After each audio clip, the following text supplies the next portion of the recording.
Prehistoric Egypt, long before the pyramids, pierced the Egyptian sky, and before the pharaohs were enshrined in the golden pages of history. There was a time when the land we now call Egypt was a vastly different world, a world shaped not by civilization, but by nature, survival, and the earliest stirrings of human ingenuity. Prehistoric Egypt, a term that refers to the period before written records emerged, stretches across tens of thousands of years. It's a time shrouded in mystery and silence, yet it laid the foundation for one of the greatest civilizations the world has ever known. This is the story of a land that was not yet a kingdom, of a people who lived without monuments, but who would ultimately give rise to the monuments that define Egypt today. The earliest traces of human presence in Egypt date back to the Paleolithic era, over 700,000 years ago. These early inhabitants were hunter-gatherers, moving with the rhythms of the natural world, following herds of animals and the seasonal availability of plants. The Nile, which would one day become the lifeline of an empire, was already a powerful presence. Even in its ancient form,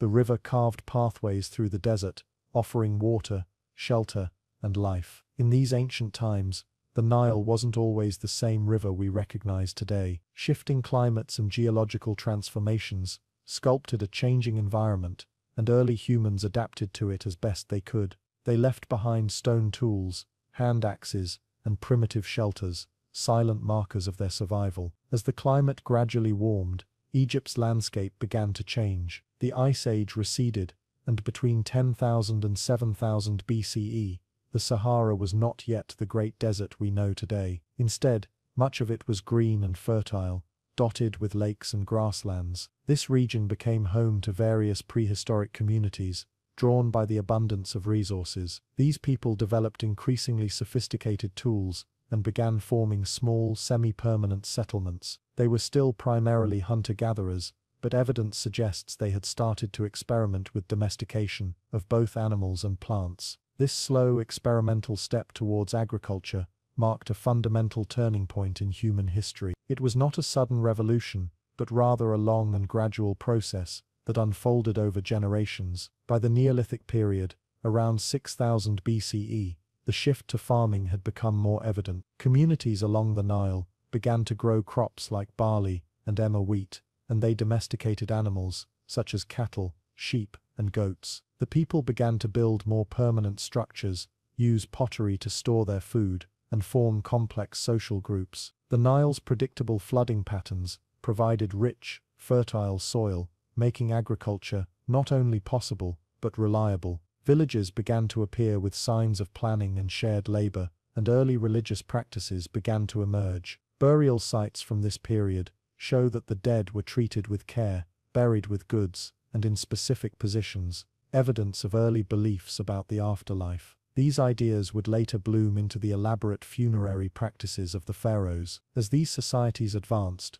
so did their material culture. Pottery became more refined, tools were polished and shaped with greater precision, and the people began producing artistic expressions, such as figurines and decorated ceramics. These objects weren't just utilitarian, they carried cultural significance and pointed to the development of identity, memory, and tradition. Trade began to extend beyond the local community. Obsidian from Ethiopia, shells from the Red Sea, and materials from the Levant suggest that early Egyptians were part of wider exchange networks, exchanging not just goods, but ideas, languages, and technologies. Around 4000 BCE, a cultural transformation began to take root, particularly in Upper Egypt, in regions such as Badari and later Nakkada. The Badarian culture, known from well-preserved burials, displayed an increasing complexity in social stratification. People were buried with varying levels of grave goods,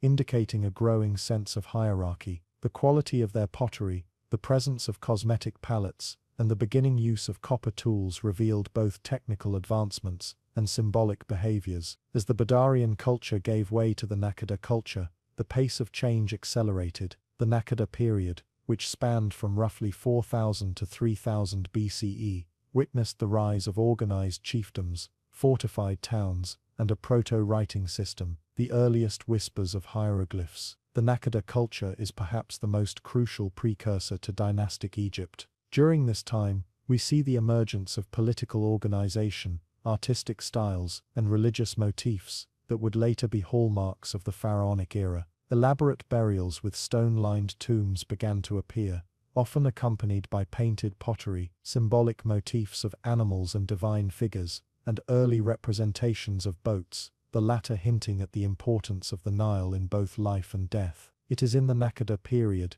that we first see attempts to depict power through visual storytelling. Ceremonial palettes and carved objects show scenes of rulers smiting enemies, a motif that would later dominate royal iconography. By the late 4th millennium BCE, Egypt was no longer just a collection of independent communities. Two cultural and political centers began to rise, one in Upper Egypt and one in Lower Egypt. These two regions developed along separate lines, but they shared many similarities. The growing complexity of their societies, increasing militarization, and the appearance of elite rulers suggest a movement toward unification. This process was not instantaneous. It likely involved centuries of conflict, alliances, and negotiation. But eventually, one leader, perhaps Narmer, known from the famous Narmer palette, managed to unite the two lands. This unification, traditionally dated to around 3100 BCE, marks the end of prehistoric Egypt and the beginning of the Dynastic Age. Yet even in this moment of monumental change, the legacy of prehistoric Egypt endured. The structures, beliefs, and innovations developed over thousands of years formed the bedrock upon which ancient Egyptian civilization would rise. The reverence for the Nile, the intricate burial customs, the early symbols that became writing, and the social organization that became the state, all were born in those forgotten millennia before history began to be recorded. It is easy to overlook this vast prehistoric era, overshadowed as it is by the grandeur of pyramids and temples. But without these quiet foundations, there would be no Sphinx, no Valley of the Kings, and no civilization to marvel at. Prehistoric Egypt is a reminder that even the most magnificent civilizations begin in the dust, with small communities, modest tools, and a desire to understand the world. The people of this era did not write down their stories, but they left them in the layers of earth, in the patterns of their pottery, in the scars on their tools, and in the bones of their ancestors. Archaeology has brought these silent voices back into the light, allowing us to glimpse the roots of Egyptian culture in its most primal form. As we explore prehistoric Egypt, we journey not only into the distant past of one nation, but into the dawn of civilization itself. It is a testament to the resilience, creativity, and curiosity of humankind. A story told not in words, but in the enduring traces of life itself. These early Egyptians, though nameless and faceless in the records of time, were the silent architects of what would become one of the most iconic cultures on Earth. Their relationship with the land, their reverence for nature, and their ability to adapt to an ever-changing environment laid the mental and spiritual groundwork for the Egypt we recognize today. They mapped the stars, tracked the floods, and aligned their lives with rhythms greater than themselves. Their efforts carved out the path toward kingship, religion, and monumental architecture. In honoring the prehistoric era, we don't just study primitive humans, we acknowledge the roots of humanity's capacity for imagination, meaning, and legacy. Early Dynastic Period. The early dynastic period of ancient Egypt marks a profound and foundational chapter in human civilization, a time when myth and recorded history began to intertwine, and the fragments of prehistory coalesced into the dawn of pharaonic rule. Spanning roughly from 3100 BCE to 2686 BCE, this era immediately follows the unification of Upper and Lower Egypt and precedes the rise of the Old Kingdom. It was during this period that the blueprint for Egyptian society, its political, religious, and artistic systems, was firmly established, setting the tone for over 2 millennia of cultural continuity. This period is traditionally seen as beginning with King Narmer, often identified with the legendary Menes, the unifier of Egypt. His legacy is immortalized on the Narmer palette, a ceremonial artifact that depicts the king wearing the crowns of both Upper and Lower Egypt, symbolizing the political and ideological fusion of the two lands. This unification wasn't just symbolic, it signaled the rise of a centralized state under a divine ruler, the pharaoh, whose authority was considered divinely ordained and absolute. Narmer's rule, and that of his successors, brought the warring factions of Egypt under a single administrative umbrella, which allowed for coordinated governance, monumental architecture, and the expansion of agricultural and economic networks. The establishment of the capital at Memphis was a pivotal development during the early dynastic period. Strategically located at the junction of Upper and Lower Egypt, Memphis served as a powerful symbol of unity and a logistical hub for administration, trade, and governance. The pharaohs ruled from this central city, overseeing a complex bureaucracy that began to take shape with scribes, officials, and priests who documented, managed, and ritualized every aspect of Egyptian life. Writing systems, particularly hieroglyphics, began to be used more widely during this time, initially for administrative and religious purposes. These inscriptions, etched into tombs, seals, and pottery, offer a glimpse into the concerns and priorities of the early state: control, order, and divine favor. Religion, even in these early centuries, played an enormous role in structuring society. The pharaoh was not only a political leader, but also a spiritual one, viewed as the living embodiment of Horus, the falcon god of the sky, and the earthly intermediary between the gods and the people. This belief was not mere superstition; it served a vital function in legitimizing the king's authority and creating a shared cosmology that bound the nation together. Temples and shrines were erected in honor of various deities, and rituals were standardized to appease the gods and ensure the continued prosperity of the land. The Nile, which dictated the rhythms of agriculture and life, was seen as a divine artery that carried blessings from the gods. Its inundation was interpreted as a sign of cosmic order, or ma'at, being maintained. Tombs from this period, particularly in the royal necropolises of Abydos and Saqqara, reveal the emerging complexity of Egyptian mortuary practices. Early dynastic kings were buried in massive mastaba tombs, flat-roofed structures with subterranean burial chambers that served as both final resting places and centers of ritual worship. These tombs were often surrounded by subsidiary burials of servants and officials, a practice that underscores the intense belief in an afterlife that mirrored the earthly hierarchy. The presence of grave goods, including pottery, jewelry, weapons, and food offerings, suggests that the Egyptians believed the dead would continue to need these items in the next world. This concept of an afterlife was deeply integrated into their worldview, and its early development during this period shaped the grandeur of later pyramidal constructions. Kings such as Jura, Den, and Ka, successors to Nama, continued the work of state formation, extending Egypt's reach and consolidating internal power. Military expeditions into Nubia and the Sinai Peninsula during this time indicate not just a defensive posture,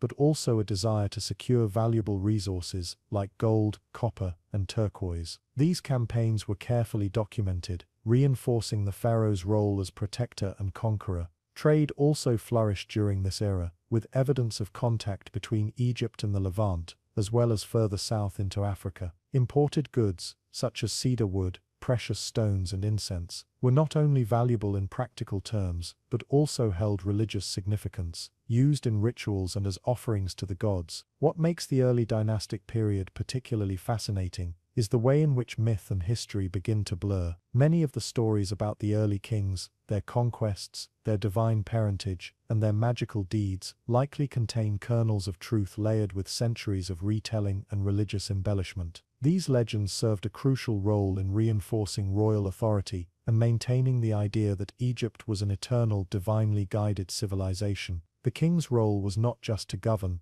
but to maintain cosmic balance, to enact justice, and to uphold ma'at, the principle of truth, harmony, and balance that permeated all aspects of Egyptian thought. The architecture of this era, though more modest than the monumental pyramids that would follow, already demonstrated a sophisticated understanding of materials, symbolism, and spatial organization. The use of mud brick for building, the alignment of structures with celestial bodies, and the development of monumental art all point to a society deeply attuned to both practical and metaphysical concerns. Artistic conventions, such as the use of composite perspective in human representation, where heads are shown in profile but torsos are front-facing, emerged during this period and would remain remarkably consistent for centuries. Administration became more complex as Egypt grew more centralized. The creation of official titles such as seal-bearer of the king, overseer of the granaries, and high priest reflect a stratified society where loyalty to the crown was rewarded with authority and prestige.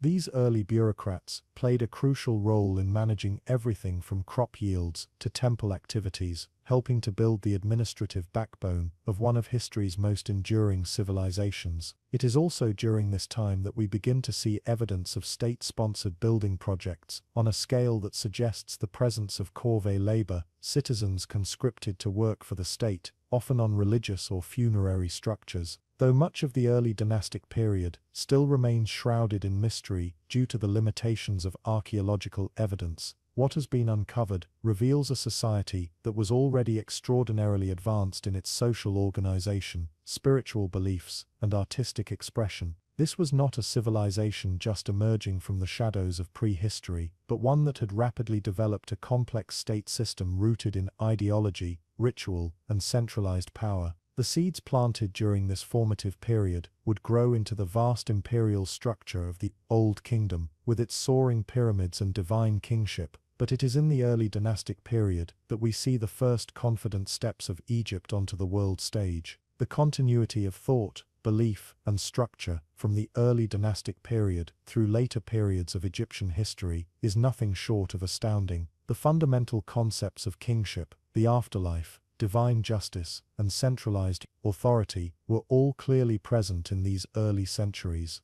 Despite the passage of millennia, the echoes of the early dynastic period can still be felt in the enduring fascination with ancient Egypt, a civilization that seemed, even from its earliest days, to strive for eternity. The art, the tombs, the administrative records, and the mythic tales left behind offer a vivid and compelling portrait of a people who believed deeply in order, divinity, and the transcendent power of the written word. As we reflect on this formative chapter in human history, it becomes clear that the early dynastic period was not merely a stepping stone toward greater achievements, but a profound and enduring legacy in its own right. It was a time when the Nile Valley transformed from a collection of independent communities into a unified kingdom under a god-king, when clay tablets and stone carvings began to preserve the words and deeds of rulers, and when the foundations of law, religion, and kingship were laid down with such strength that they would resist the erosion of time for thousands of years. In the stillness of its tombs and the precision of its relics, the early dynastic period whispers to us across the millennia, reminding us that the dawn of Egypt was also the dawn of civilization itself. The Old Kingdom begins. The Old Kingdom of ancient Egypt marked one of the most extraordinary chapters in human civilization, a period where myth, divine kingship, and statecraft fused to build the foundation of one of the world's most enduring cultures, spanning approximately from 2686 to 2181 BCE. This era was not merely about towering pyramids or golden tombs. It was a time of immense transformation, when the scattered tribal communities of prehistoric Egypt gave way to a centralized and sophisticated society under the rule of powerful pharaohs. This script invites you into the dawn of that kingdom, the beginnings of a world where kings were gods, the Nile was sacred, and the desert sands bore witness to the birth of monumental ambition. At the heart of the Old Kingdom's emergence was a shift in political and cultural power, solidified under the Third Dynasty, when King Djoser came to the throne. Before this time, the rulers of Egypt were more akin to regional chieftains, their influence localized and their control limited. But with Djoser, something changed. He not only unified these regions more thoroughly under a single crown, but also redefined what it meant to be a ruler. No longer was the king just a man of great strength or charisma. He was now seen as the living embodiment of the divine. Under his rule, Egypt's royal ideology evolved from mere kingship to godhood, a transformation that would shape the very structure of Egyptian civilization for millennia. Djoser's reign is best remembered for its architectural revolution. With the help of his ingenious architect, Imhotep, he commissioned the construction of the Step Pyramid at Saqqara, an unprecedented leap in design and ambition. It was the first large-scale stone building in history, and stood not just as a tomb but as a cosmic gateway, linking the pharaoh to the gods. This grand monument was not merely a resting place for the dead, but a sacred stage from which divine order was proclaimed to the world. Through this construction, Egypt showcased its newfound ability to harness resources, command labor, and organize massive state projects. It was a declaration the Old Kingdom had begun. The pyramid was more than just an architectural wonder. It symbolized a cosmic order that Egypt would come to cherish, the concept of Ma'at, or divine harmony. The pharaoh, as the earthly custodian of this order, was responsible not only for governing, but for maintaining the balance between chaos and stability, between the gods and humanity, between the seen and the unseen. This deeply spiritual responsibility underscored every decision the king made and infused all aspects of Egyptian life. It gave meaning to laws, justified wars, and sanctified rituals. And it was this sense of divine purpose that allowed the pharaohs of the Old Kingdom to command such vast loyalty and devotion. With the foundations laid by Djoser, the fourth dynasty would take Egypt to unprecedented heights. The kings of this dynasty, Sneferu, Khufu, Djedefre, and Khafre, each pushed the boundaries of what was possible in both governance and construction. Sneferu, for example, experimented with pyramid design, refining the techniques that would eventually lead to the creation of the Great Pyramid of Giza under his son Khufu.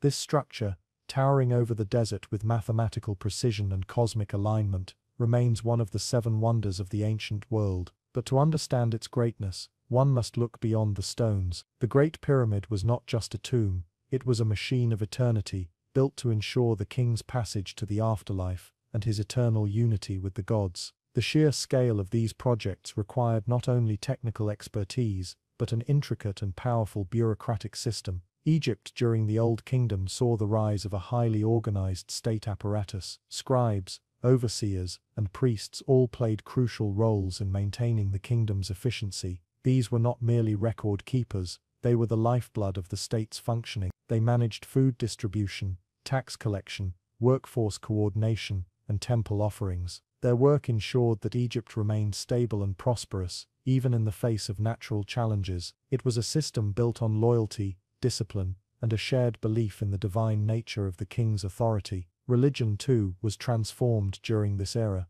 While earlier periods had seen local gods worshipped in isolated regions, the Old Kingdom fostered a more centralized and unified pantheon. Chief among the gods was Ra, the sun deity, who became closely associated with kingship. The pharaoh was considered the son of Ra, a divine intermediary between the heavens and the earth. Temples dedicated to solar worship were constructed, and religious rituals became more elaborate and state-sponsored. The afterlife also took on a more defined structure. Texts inscribed inside pyramids, later known as the pyramid texts, offered prayers, spells, and hymns to guide the dead king's soul through the dangers of the underworld and into eternal life. These texts represent some of the earliest religious writings in human history, laying the foundation for future religious thought in Egypt and beyond. Daily life for the average Egyptian during the Old Kingdom was shaped by this overarching system of divine order. Most people lived in small farming communities along the Nile, working the land in service to the state and the gods.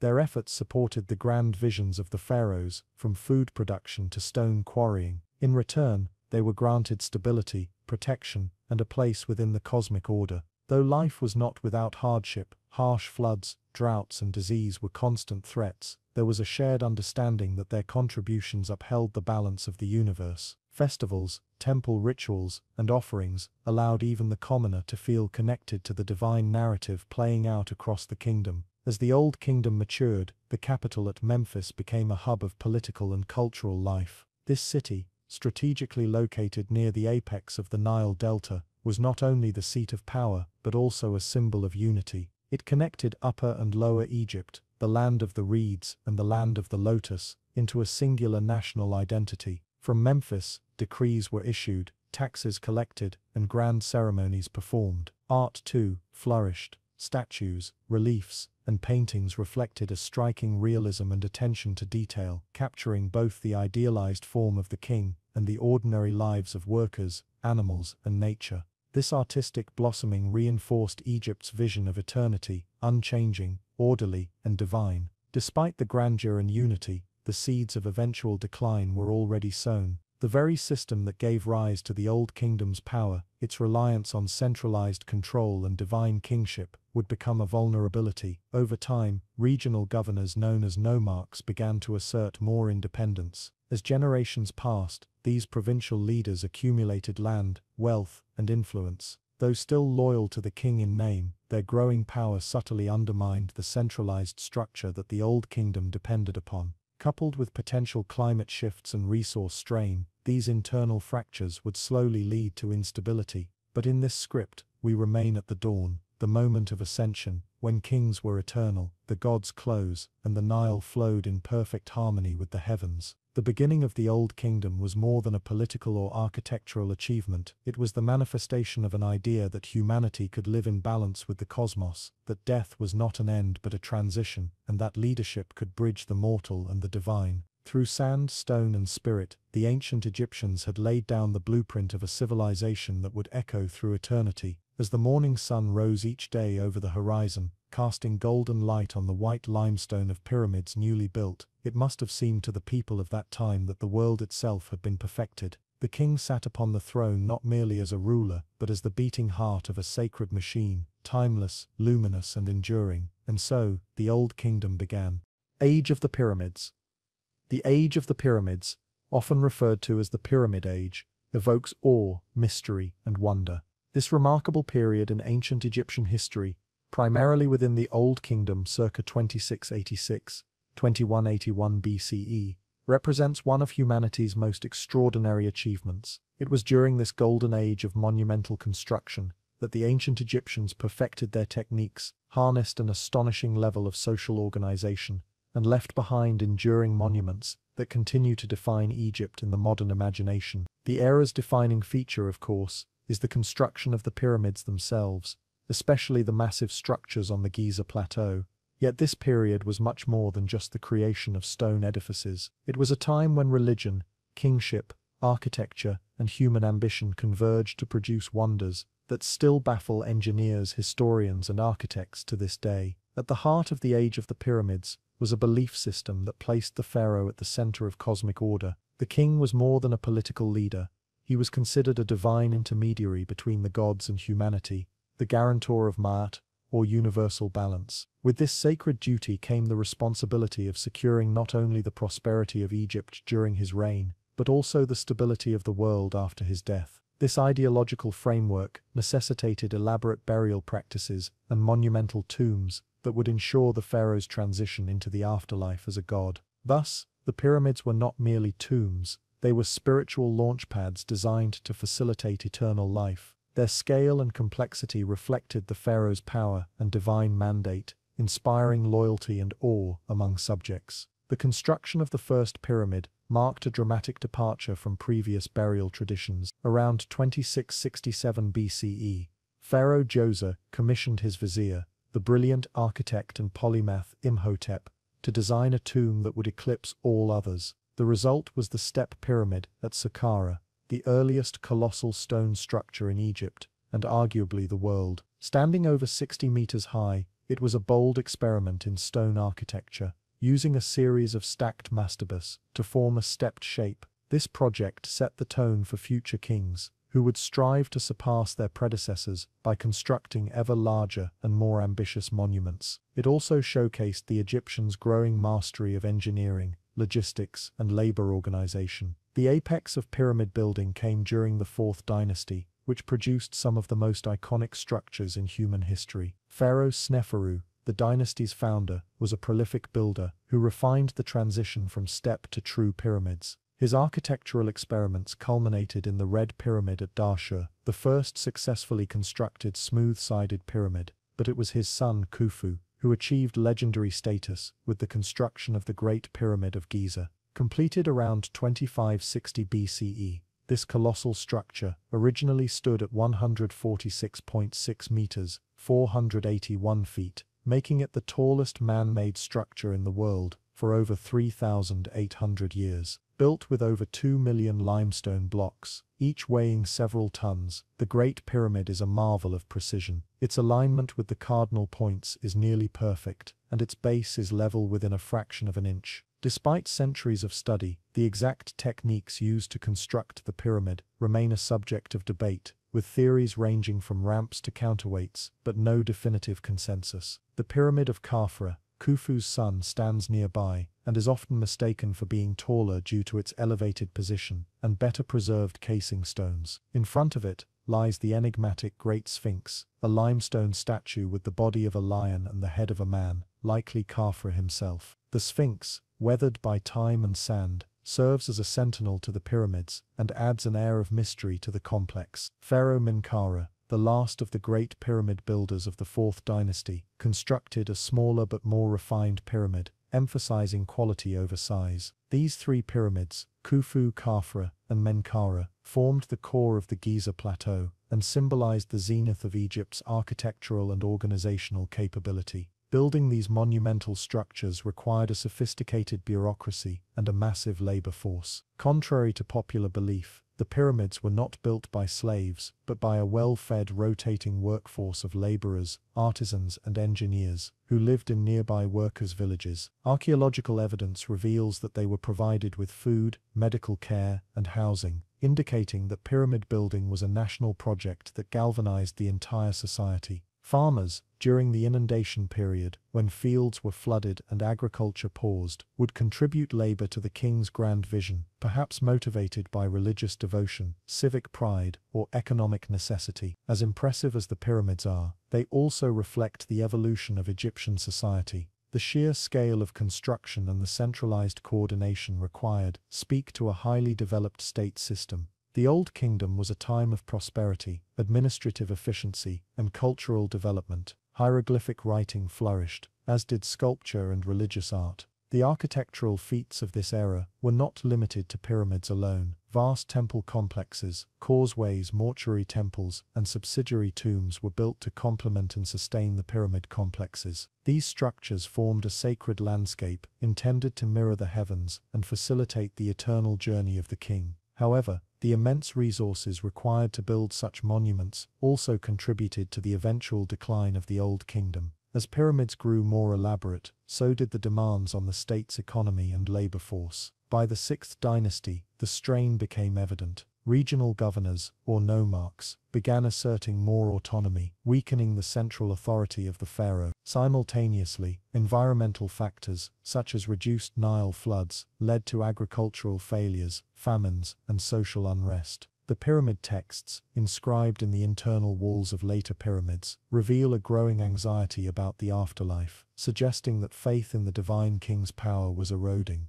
These factors culminated in the First Intermediate Period, a time of political fragmentation and instability, which marked the end of the Pyramid Age. Yet even as the political landscape shifted, the legacy of the pyramids endured. They became symbols of divine power, metaphysical permanence, and cosmic harmony. Later dynasties, though lacking the resources or centralized control to replicate such feats, continued to revere the pyramid builders. The structures themselves became pilgrimage sites, their colossal forms inspiring both religious devotion and architectural imitation. By the New Kingdom, the pharaohs chose to be buried in rock-cut tombs in the Valley of the Kings, rather than in pyramids, yet the influence of pyramid symbolism remained embedded in Egyptian culture. The pyramids have transcended time. They captivated the imaginations of ancient travelers and were documented by Herodotus and other early historians. During the Islamic Golden Age, they were studied by scholars seeking knowledge of ancient science and metaphysics. In modern times, they have become icons of Egypt, drawing millions of tourists and researchers every year. Despite centuries of excavation, exploration, and speculation, the pyramids still guard many of their secrets. New technologies, such as satellite imaging and ground-penetrating radar, continue to yield insights, but also raise new questions. What lies in undiscovered chambers? Were these structures built with tools more advanced than we assume? Did the ancient Egyptians possess a cosmological understanding encoded into the very geometry of the pyramids? Ultimately, the age of the pyramids was a moment in history when humanity reached upward, toward the heavens, toward immortality, toward the divine. It was a time when the human spirit, fueled by faith and guided by ambition, created something seemingly eternal from the dust of the desert. The pyramids remain, not just as tombs, but as monuments to what a civilization can achieve when belief, power, and ingenuity align. They stand in silent majesty on the edge of the Nile, as witnesses to a time when gods walked with kings and stone was shaped by vision. And though the sands may shift and centuries pass, the pyramids continue to whisper the stories of an age that dared to defy mortality. The rise of the pharaoh. In the earliest chapters of human civilization, before the pyramids pierced the Egyptian skies, and before hieroglyphs were etched into sacred stone, a transformation was stirring in the Nile Valley, one that would shape the ancient world for millennia to come. From scattered tribal communities emerged a singular idea that would define authority, divinity, and identity in Egypt. The pharaoh, more than a king, the pharaoh was believed to be the living god on earth, the axis through which heaven touched the mortal realm. But this divine kingship was not born overnight. It rose from centuries of shifting power, of myth blended with ambition, of war and union, of earth and sky colliding under the desert sun. The fertile banks of the Nile had long nurtured small independent settlements. These early societies thrived thanks to the river's predictable flooding, which enriched the soil and made agriculture not only possible but bountiful. With surpluses of grain came trade, social stratification, and eventually, the seeds of organized governance. At first, each settlement had its own chieftain, a leader chosen either by inheritance, strength, or the perceived favor of the gods. Over time, some of these leaders grew more powerful than others, claiming territories, forging alliances, and waging wars against rival villages. From this crucible of conflict and cooperation emerged the concept of the nomes, small provinces that would later form the building blocks of a united Egypt. As the nomes grew more complex and populous, so too did the need for centralized control. The constant flux between cooperation and conquest gave rise to proto-states, ruled by powerful warlords or tribal kings. Among these, two dominant regions began to crystallize, Upper Egypt in the south and Lower Egypt in the north. The cultural and religious differences between the two were striking. Upper Egypt, with its narrow valley flanked by cliffs, developed an intense connection to symbols of fertility and kingship, while Lower Egypt, spread across the marshy delta, was associated with trade, abundance, and open horizons. Each region developed its own patron deities, its own customs, and its own crown. But the destiny of Egypt would not be shaped by division, it would be forged through unification. It is within this backdrop that one of the most enigmatic figures in early Egyptian history steps into the light, Narmer, also known as Menes. Whether Narmer was a single ruler or a symbolic amalgamation of several kings, he represents the climactic point of unification. Around 3100 BCE, he is believed to have conquered Lower Egypt and united the two lands under a single rule. The famous Narmer palette, a ceremonial stone carving discovered in Hierakonpolis, shows a powerful figure wearing the crowns of both Upper and Lower Egypt, striking down his foes and leading processions of triumph. This artifact is not merely propaganda, it marks the birth of a new political and religious order, the divine kingship of the pharaoh. With unification came the need for symbols, rituals, and myths that could bind a newly forged kingdom. The pharaoh became the embodiment of this union, not just a political leader, but the divine mediator between the gods and the people. He wore the dual crown, known as the Shent, combining the white crown of Upper Egypt with the red crown of Lower Egypt. He became the Lord of the Two Lands, a title that emphasized balance, authority, and the ability to maintain Ma'at, the cosmic principle of order, justice, and harmony that governed the universe. To be pharaoh was not simply to reign, it was to perform a sacred duty upon which the fate of Egypt depended. Temples were built in honor of this sacred role. Priests swore fealty not only to the gods but to the pharaoh, who was believed to be the son of Ra, the sun god. His very bloodline was divine, his words were law, his body sacred, his tombs eternal. From this theological foundation arose a bureaucracy that extended the pharaoh's will across the Nile Valley. Scribes, governors, generals, and priests all operated under his command. The construction of administrative centers and the meticulous recording of taxes, harvests, and decrees all contributed to the consolidation of his power. Religion and governance fused into a single organism, with the pharaoh at its heart. The Old Kingdom, often called the Age of the Pyramids, marked the height of pharaonic absolutism. This was the era of Djoser, whose step pyramid at Saqqara, designed by the brilliant architect Imhotep, was the first monumental stone structure in history. With each successive reign, pyramids grew larger and more elaborate, culminating in the colossal structures of Giza under Pharaoh Khufu, Khafra, and Menkaure. These pyramids were not just tombs, they were ideological statements, architectural affirmations of the pharaoh's divine nature and eternal legacy. To construct such marvels required immense resources, organization and labor, yet the people did not see this as tyranny. Many believed they were serving a god, helping to uphold Ma by honoring their ruler in stone. But even divine authority has its limits. As dynasties passed and wealth accumulated at the top, the balance of power began to shift. The priesthood, once subordinate to the pharaoh, grew in wealth and influence. Regional governors, known as nomarchs, began to act with increasing autonomy. During times of famine or poor harvest, the illusion of the pharaoh's divine favor was challenged. Civil unrest simmered beneath the surface, and eventually, the centralized power of the pharaoh began to fragment. The Old Kingdom gave way to the First Intermediate Period, a time of political disunity, regional conflict, and weakened royal authority.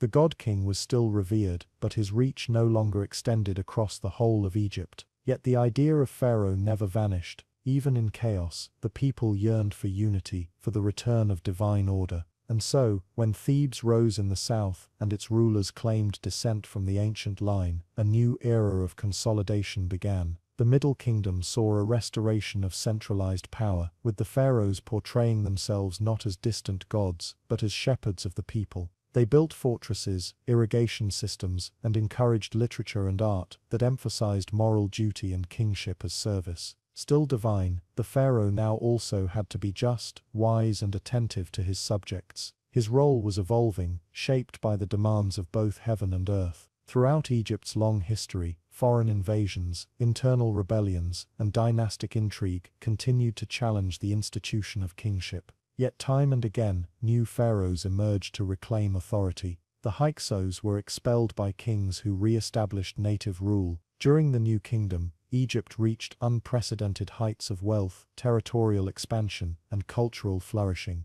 This was the age of warrior pharaohs like Thutmose III, temple builders like Ramses II, and even revolutionary figures like Akhenaten, who briefly shifted Egypt toward monotheism. The pharaohs of this era commanded armies, struck treaties, and oversaw vast building projects, all while reinforcing their connection to the divine. Among these rulers, perhaps none captivated the imagination more than Tutankhamun, whose tomb, discovered nearly intact in 1922, offered modern eyes a glimpse into the opulence and rituals surrounding pharaonic death. Though his reign was brief and largely unremarkable politically, the treasures of his tomb reignited global fascination with ancient Egypt and the mystique of the pharaoh. Equally enduring is the image of Cleopatra VII, the last pharaoh of Egypt. Though her reign came centuries after the Golden Age and was shaped by Roman politics, she embodied the intelligence, charisma, and strategic acumen that once made pharaohs formidable. Her death marked the end of pharaonic rule and the beginning of Egypt as a Roman province. Yet even after its political extinction, the idea of the pharaoh never truly died.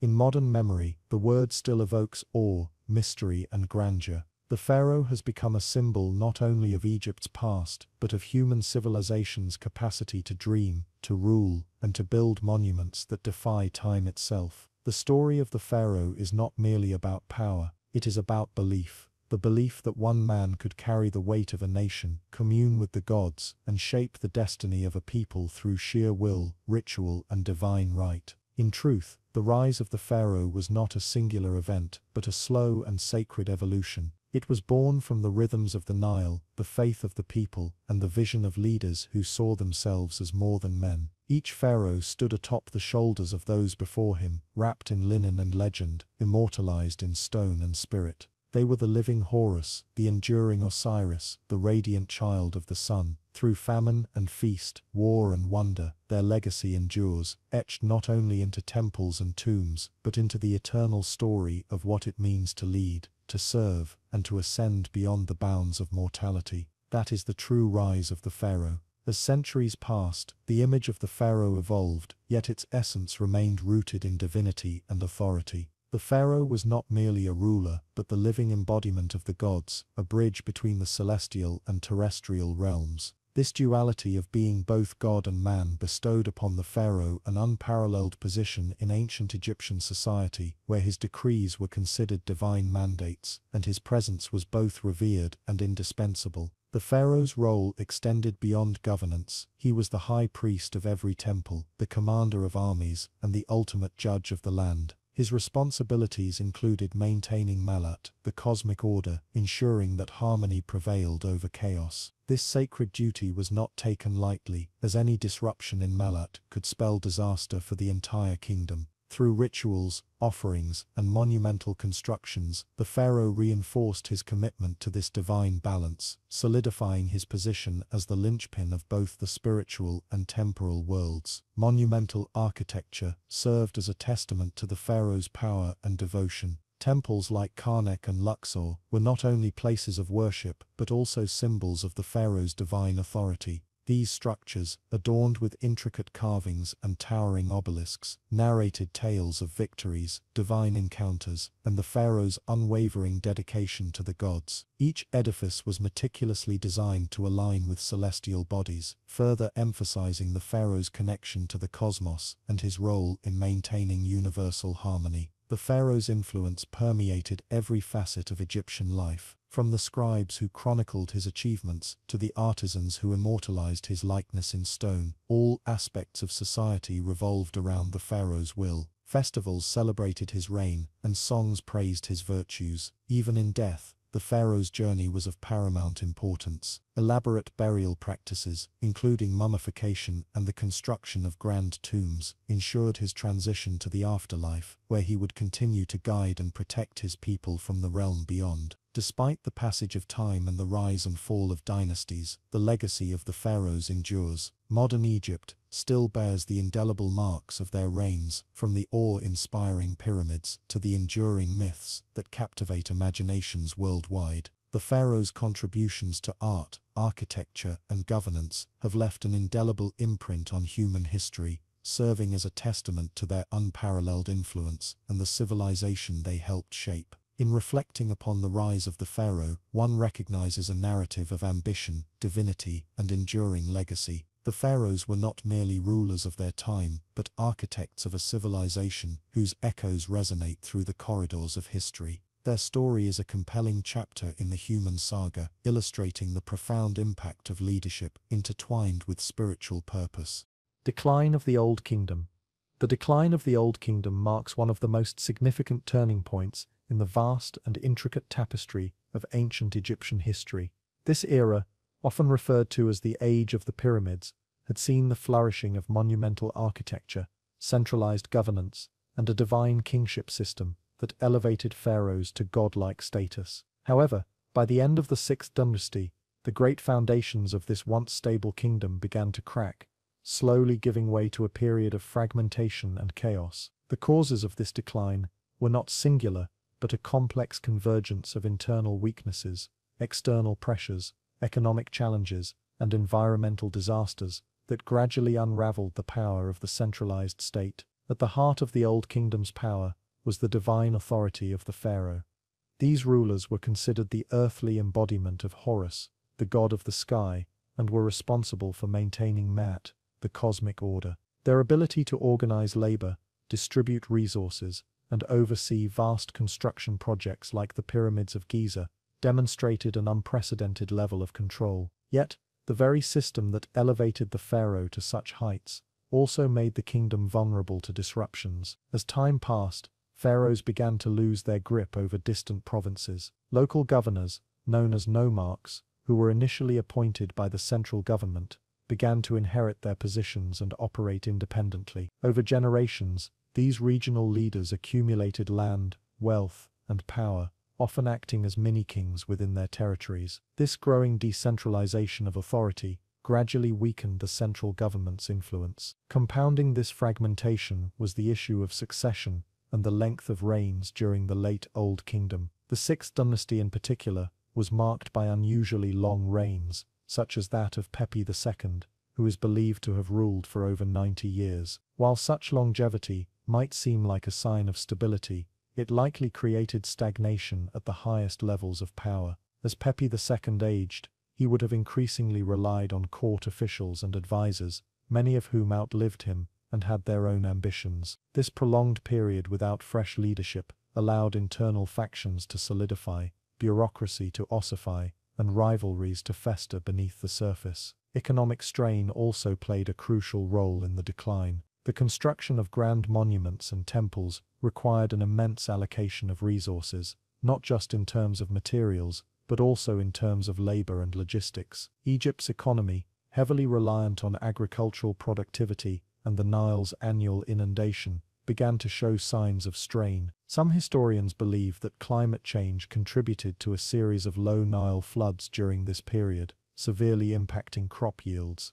When the inundation failed, the result was famine and social unrest. Without sufficient grain, the state struggled to maintain its granaries and feed its population. Starvation led to desperation, and faith in the divine pharaoh began to waver. As the central authority faltered, religious shifts further complicated the situation. During the height of the Old Kingdom, the pharaoh was not only a king but also the chief priest of every temple. But as local temples grew in power, and the priesthood of gods like Ram and Osiris gained more independence, religious influence began to move away from the pharaoh and into the hands of powerful priestly classes. These temples were granted land and exemptions from taxes, further diminishing the king's control over resources. Over time, these religious institutions amassed enormous wealth, and their loyalty to the king became conditional, undermining the traditional religious justification for centralized power. Amid this backdrop of political fragmentation,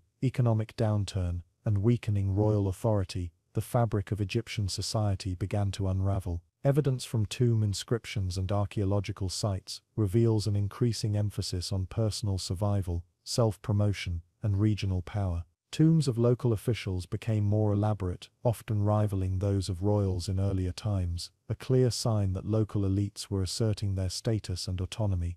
The Old Kingdom's once unified artistic and cultural style also began to diverge, with regional variations emerging that reflected the decentralized reality on the ground. There were also external threats that exacerbated internal vulnerabilities. While the Old Kingdom had enjoyed relative insulation from foreign invasions due to Egypt's natural geographic barriers, towards the end of the period, there is evidence to suggest increased incursions and instability along the borders. Nomadic groups from the desert fringes and foreign raiders may have taken advantage of Egypt's weakening central authority. Trade routes that once brought luxury goods and raw materials into the kingdom began to falter, further stressing an already overextended economy. The culmination of these crises was the eventual collapse into what historians call the First Intermediate Period. This era was characterized by a breakdown in centralized rule, widespread poverty, and a decline in monumental construction. The once mighty state machinery of the Old Kingdom ground to a halt, and for over a century, Egypt was divided into rival centers of power,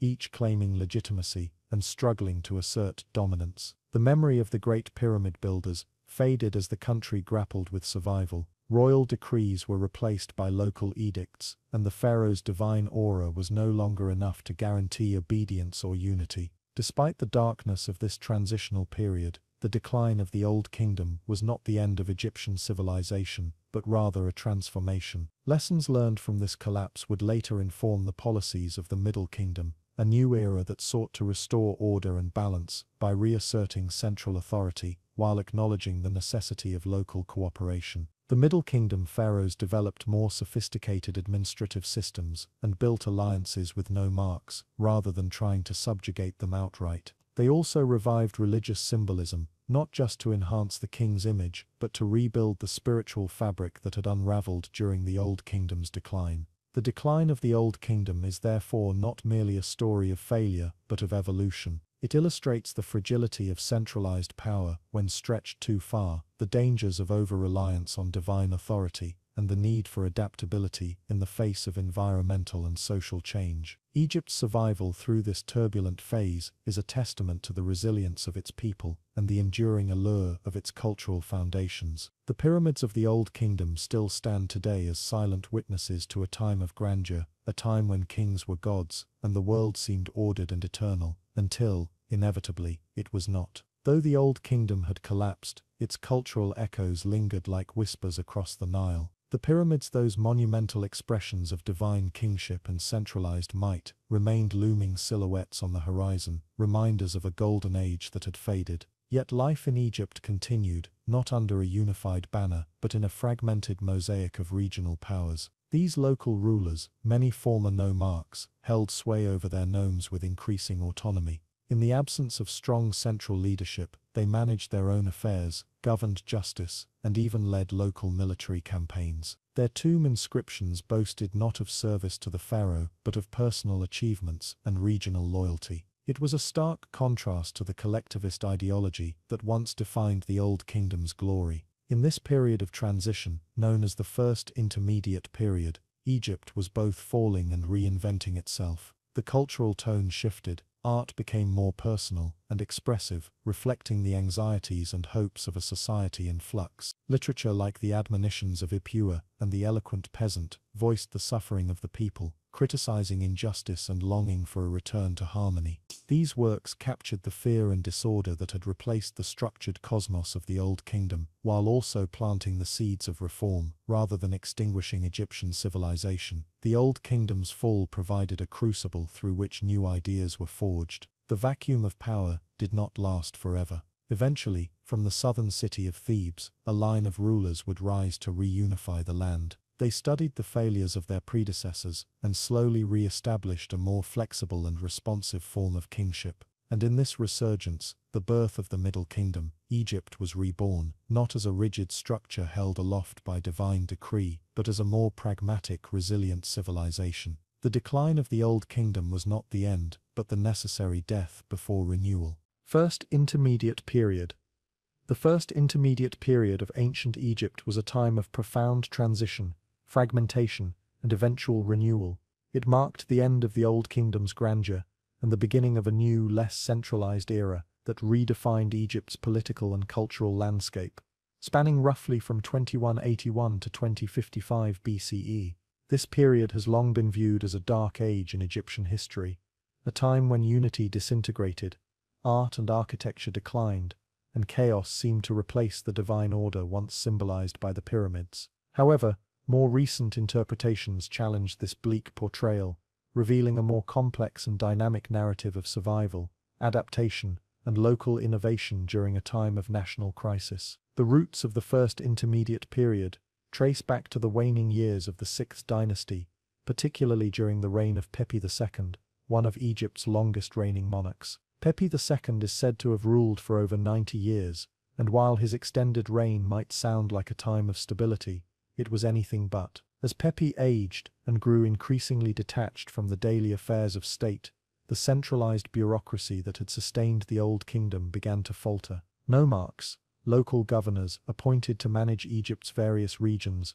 grew more independent and assertive, seizing more power for themselves as the central government weakened. When Pepi II eventually died, there was no strong successor to unify the land, and the kingdom splintered into competing factions. This fragmentation ushered in the First Intermediate Period, a time when Egypt was divided primarily between two major centers of power, Heracleopolis in Lower Egypt and Thebes in Upper Egypt. Heracleopolis, located in Middle Egypt, became the seat of the 9th and 10th dynasties, while Thebes rose in prominence under the 11th dynasty. These rival factions claimed kingship, and for over a century, the two sides vied for control of Egypt's destiny. Yet, rather than a complete societal collapse, this period saw local rulers and communities step up to fill the void left by the disintegration of centralized rule. Life during the First Intermediate Period was markedly different from the grand hierarchical world of the Old Kingdom. Without a strong central authority to oversee massive construction projects or distribute resources, communities became more self-reliant. Local rulers fortified their towns, commissioned modest but distinctive artworks, and governed according to their own policies. Although these regional leaders lacked the divine aura of the pharaohs, they were no less influential in shaping the daily lives of their people. In fact, many of the surviving records from this era, including autobiographical inscriptions found in tombs, suggest a strong sense of local identity and pride. Economically, Egypt experienced significant hardships during this time. The collapse of the Old Kingdom's infrastructure disrupted trade routes and agricultural production. There is evidence of widespread famine, particularly during the early part of the period, likely exacerbated by irregular Nile floods. The annual inundation of the Nile was essential for farming, and when it failed to reach expected levels, crops would wither, leading to food shortages and unrest. Literary texts from the period, such as the admonitions of Epoa, paint a grim picture of suffering, lawlessness, and social upheaval. While some scholars view these writings as poetic exaggerations or later reflections rather than literal accounts, they nonetheless highlight the anxieties and uncertainties of the age. Despite these challenges, the First Intermediate Period was also a time of cultural expression and adaptation. Freed from the rigid artistic conventions of the Old Kingdom, local artisans explored new styles and techniques. Tomb decorations became more personalized, reflecting the individuality of the deceased rather than adhering strictly to royal iconography. Literary works, including wisdom texts and laments, emerged as forms of moral reflection and social commentary. In this way, the period fostered a kind of intellectual and artistic democratization, allowing voices from outside the royal court to be heard and remembered. Religious practices, too, began to shift. While the traditional pantheon remained intact, there was a noticeable increase in the prominence of local deities. Temples were built or renovated by regional rulers, who emphasized their piety and connection to the divine as a means of legitimizing their rule. In Thebes, the god Amun began to rise in prominence, foreshadowing his later role as the supreme deity of the new kingdom. The decentralized nature of religion during this period mirrored the political landscape, with faith adapting to meet the needs of disparate communities. Amid this backdrop of division and local resilience, Thebes began to emerge as a strong contender for national unification. The Theban rulers of the 11th dynasty, particularly Mentuhotep II, gradually extended their influence northward, engaging in military campaigns to assert their dominance over rival factions in Heracleopolis. These efforts were not merely about conquest, they were also ideological battles for legitimacy. Each side claimed to be the true inheritor of Egypt's sacred kingship, and each presented its victories as the restoration of Mad, the divine order that had long been central to Egyptian thought. Mentuhotep II's eventual success in reuniting Egypt marked the end of the First Intermediate Period and the beginning of the Middle Kingdom, a new era of cultural renaissance and renewed central authority. His reign was celebrated as the return of stability, and he was venerated as a second founder of Egypt, much like the legendary Menes of the early dynastic period. The reunification under Theban rule was not simply a return to the old ways, however. The experiences of the First Intermediate Period had left an indelible mark on the Egyptian psyche and would shape the governance, culture, and spirituality of the Middle Kingdom and beyond. In retrospect, the First Intermediate Period should not be dismissed merely as a time of darkness and decay. While it certainly brought hardship and uncertainty, it also demonstrated the resilience of the Egyptian people. In the absence of a central authority, communities adapted, innovated, and preserved their cultural identity. They found new ways to express themselves artistically and spiritually, and they laid the groundwork for the Renaissance that followed. The lessons of the First Intermediate Period resonate across history. It reminds us that times of crisis can also be times of creativity, that the collapse of old systems can open the door to new possibilities. Far from being a historical void, this period was a crucible of change, messy, uncertain, but ultimately transformative. It was a testament to Egypt's enduring spirit, capable of weathering storms and rising anew with fresh strength and vision. The reunification of Egypt under Mentuhotep II did not instantly erase the effects of the First Intermediate Period. The scars left by years of division, famine, and political uncertainty lingered in the collective memory of the Egyptian people. Rebuilding the state required more than just military victory, it demanded a reimagining of governance, religion, and culture. One of the most profound impacts of this period was the redefinition of kingship. In earlier dynasties, the pharaoh was considered a living god, an unapproachable figure whose divine authority was absolute. But the experience of regional rule during the First Intermediate Period had shown that leaders could be powerful, effective, and even revered without necessarily being seen as divine. As a result, the pharaohs of the Middle Kingdom adopted a more pragmatic, approachable image, often portraying themselves as shepherds of the people, caring, just, and responsible for their subjects' welfare. This transformation in leadership style was accompanied by a more sophisticated and responsive bureaucracy. Administrative reforms were introduced to stabilize the economy and reassert centralized control, but local officials continued to hold considerable power. Instead of eliminating regional authority, the Middle Kingdom pharaohs integrated it into the larger state apparatus, learning from the decentralization of the past. This balance between central and local governance was one of the key strengths of the Middle Kingdom, and it originated directly from the lessons of the First Intermediate Period. The legacy of this transitional era also endured in Egyptian literature. Stories and teachings from this time emphasized ethical leadership, humility, and resilience. The trauma of collapse gave birth to a national consciousness, rooted not only in divine order but in human responsibility. The First Intermediate Period, once dismissed as a time of decline, was in truth a crucible of innovation and renewal, shaping the very foundations of Egypt's future greatness. Rise of the Middle Kingdom. The rise of the Middle Kingdom marks one of the most fascinating and pivotal chapters in ancient Egyptian history.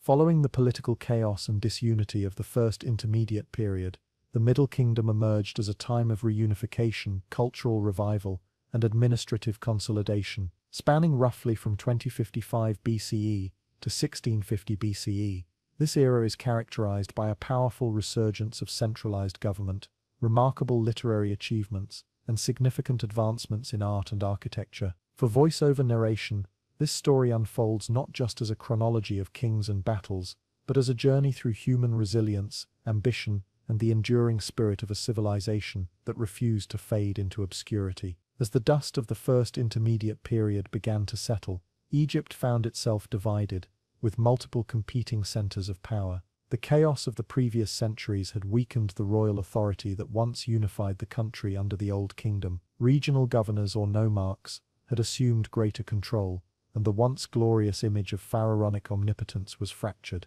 But amidst the turmoil, a new hope arose from the south, in the city of Thebes. It was here that a powerful leader named Mentuhotep II emerged, destined to restore Egypt's glory. Through a series of decisive military campaigns and political maneuvering, Mentuhotep II reunified Upper and Lower Egypt, effectively bringing an end to the disunity and ushering in the Middle Kingdom. Mentuhotep II's reign is often regarded as the beginning of the Middle Kingdom proper, although some historians include the latter part of the 11th dynasty in the transitional phase. Regardless of where the boundary is drawn, it is undeniable that his leadership re-established the concept of a strong divine king. He moved the capital back to Thebes and initiated a wave of building projects, particularly his mortuary complex at Deir el-Bahri, which would later inspire some of Egypt's most iconic monuments. His successful reunification of Egypt didn't just restore territorial control, it also reinstated a sense of national identity and confidence in the pharaoh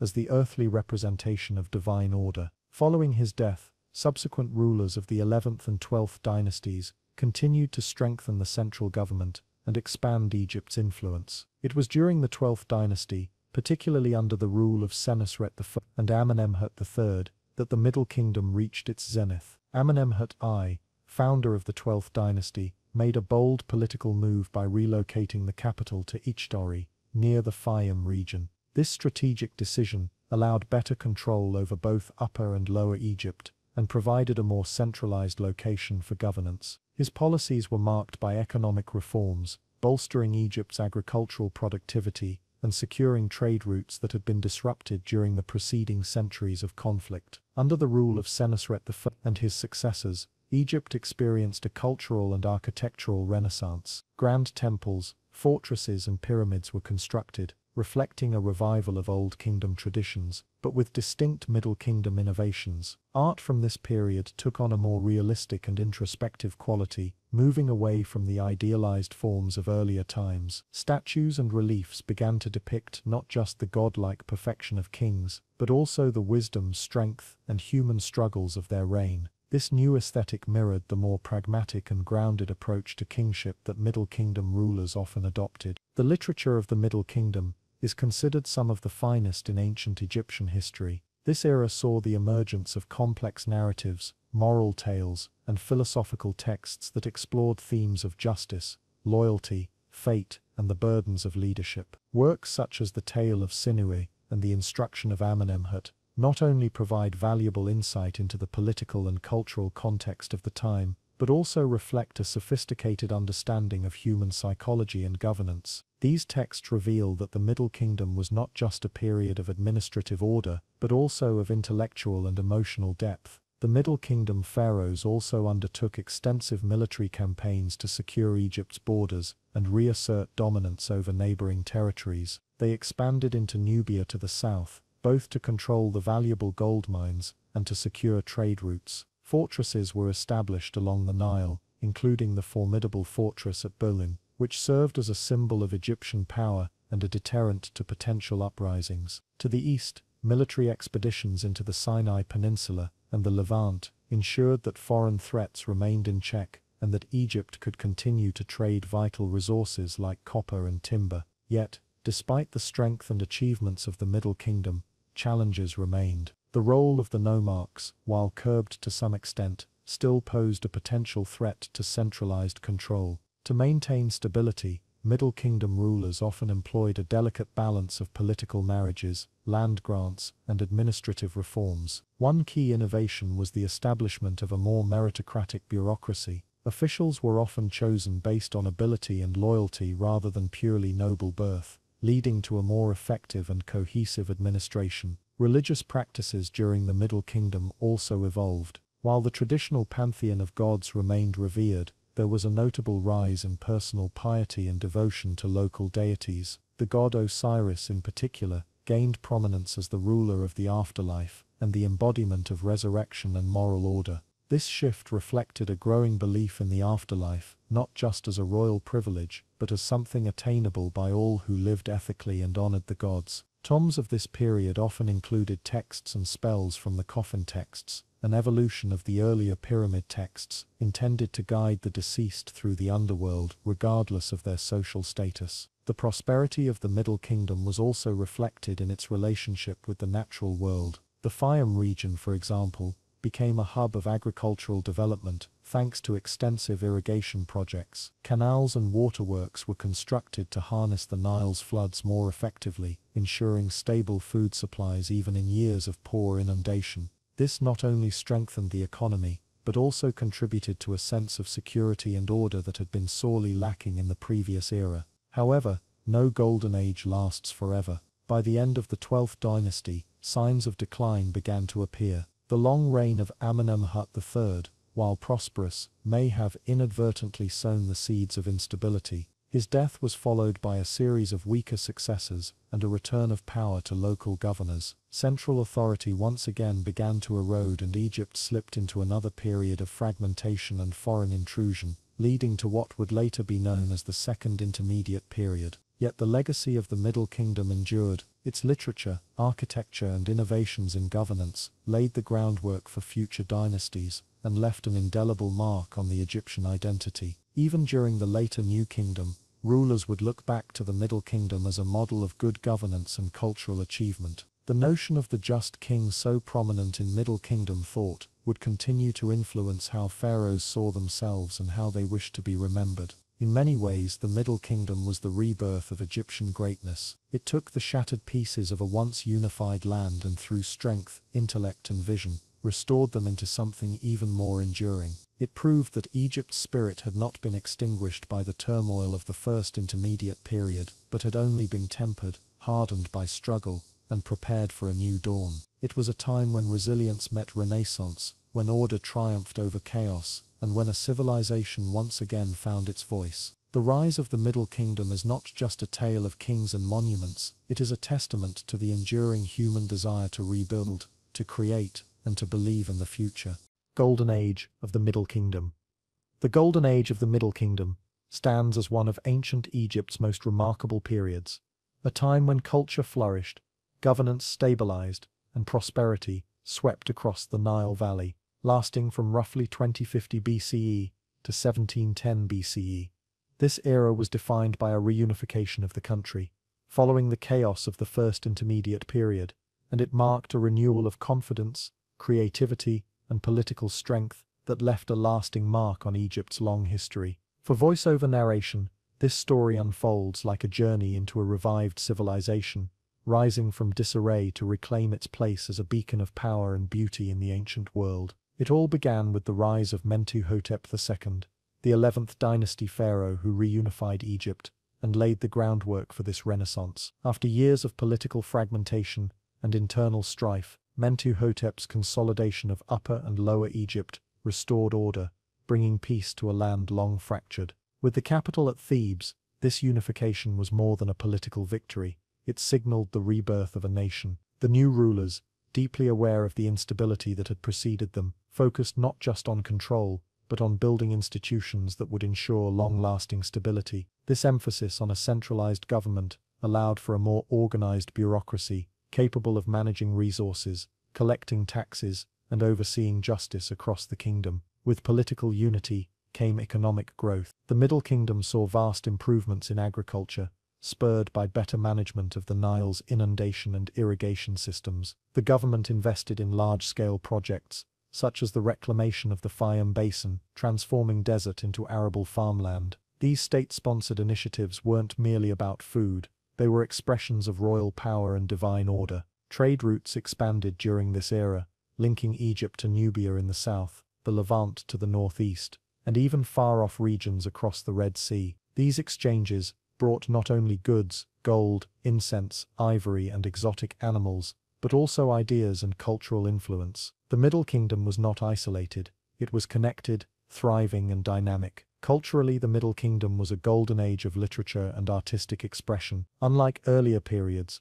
which often focused on glorifying the pharaoh, Middle Kingdom literature delved into personal introspection, social critique, and moral reflection. Texts like The Tale of the Shipwrecked Sailor and The Eloquent Peasant reflect a sophisticated literary culture that explored themes of justice, survival, and the human condition. These works weren't just royal propaganda, they resonated with ordinary Egyptians, giving voice to universal concerns that still echo across millennia. Wisdom literature also flourished, offering ethical guidance and philosophical musings on leadership, humility, and the fleeting nature of life. This was also an era of incredible architectural achievement. While the pyramids of the Old Kingdom may be more famous, the Middle Kingdom built with equal ambition and far more refinement. Temples, chapels, and shrines were constructed throughout Egypt, often with a focus on durability and precision, rather than mere scale. Rock-cut tombs in places like Beni Hassan display a mastery of artistry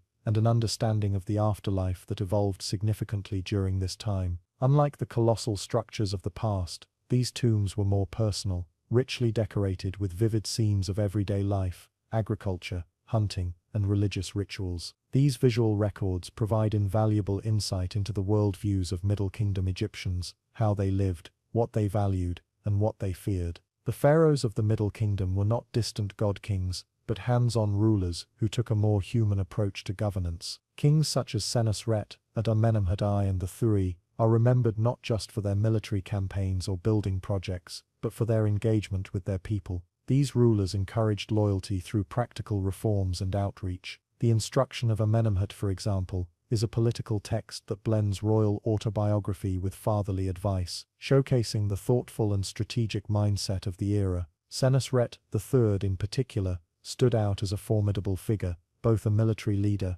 and an administrative reformer. His campaigns into Nubia secured Egypt's southern border and ensured access to valuable trade routes and resources. At the same time, he restructured the government by diminishing the power of local governors, or nomarchs, centralizing authority, and curbing regional independence to prevent the kind of fragmentation that had plagued earlier times. Religion during the Middle Kingdom also took on more personal and accessible dimensions. While the pharaoh remained the divine intermediary between the gods and the people, individuals began to engage more deeply with spirituality in their own lives. The rise of personal piety is evident in tomb inscriptions and votive offerings, which emphasize the role of the gods in the lives of ordinary people. The cult of Osiris, god of the afterlife, grew significantly during this period, reflecting an increased concern with death, rebirth, and moral judgment in the afterlife. Burial practices became more democratized, with non-royals now adopting rituals and symbols once reserved for kings. This shift indicated not just a religious transformation but a broader cultural movement toward inclusion and personal identity. Despite its golden reputation, the Middle Kingdom was not without its challenges. Border tensions, resource pressures, and internal disputes continued to test the resilience of its centralized power.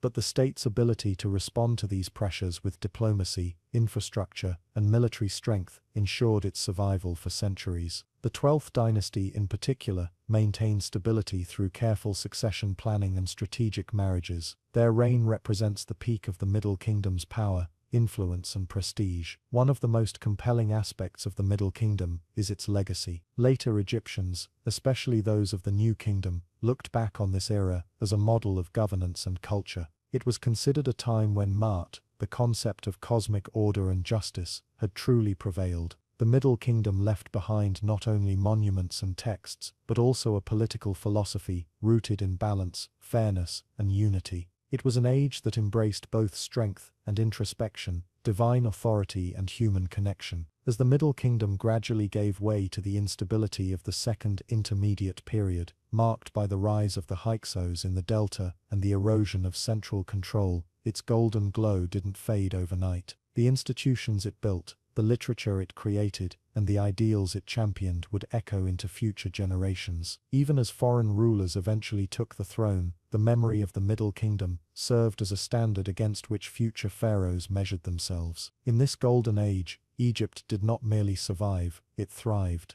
The Middle Kingdom transformed chaos into clarity, division into unity, and silence into voices that still speak through stone and papyrus. It stands as a testament to the resilience and brilliance of a civilization that refused to be defined by its past, choosing instead to write a new chapter, one filled with light, structure, and soul. That is the essence of the Middle Kingdom's golden age, not just an era of achievement, but a shining beacon of what a reborn nation can become. Even as the Middle Kingdom neared its end, the echoes of its grandeur remained. The final rulers of this period struggled to maintain the centralized control their predecessors had so carefully crafted. Economic pressures, growing autonomy among regional leaders, and increasing threats from foreign peoples on Egypt's borders, especially in the eastern delta, gradually chipped away at the stability that had defined this golden era. The Hyksos, a Semitic people from the Levant, began to settle and gain influence, eventually contributing to the fragmentation that led into the Second Intermediate Period.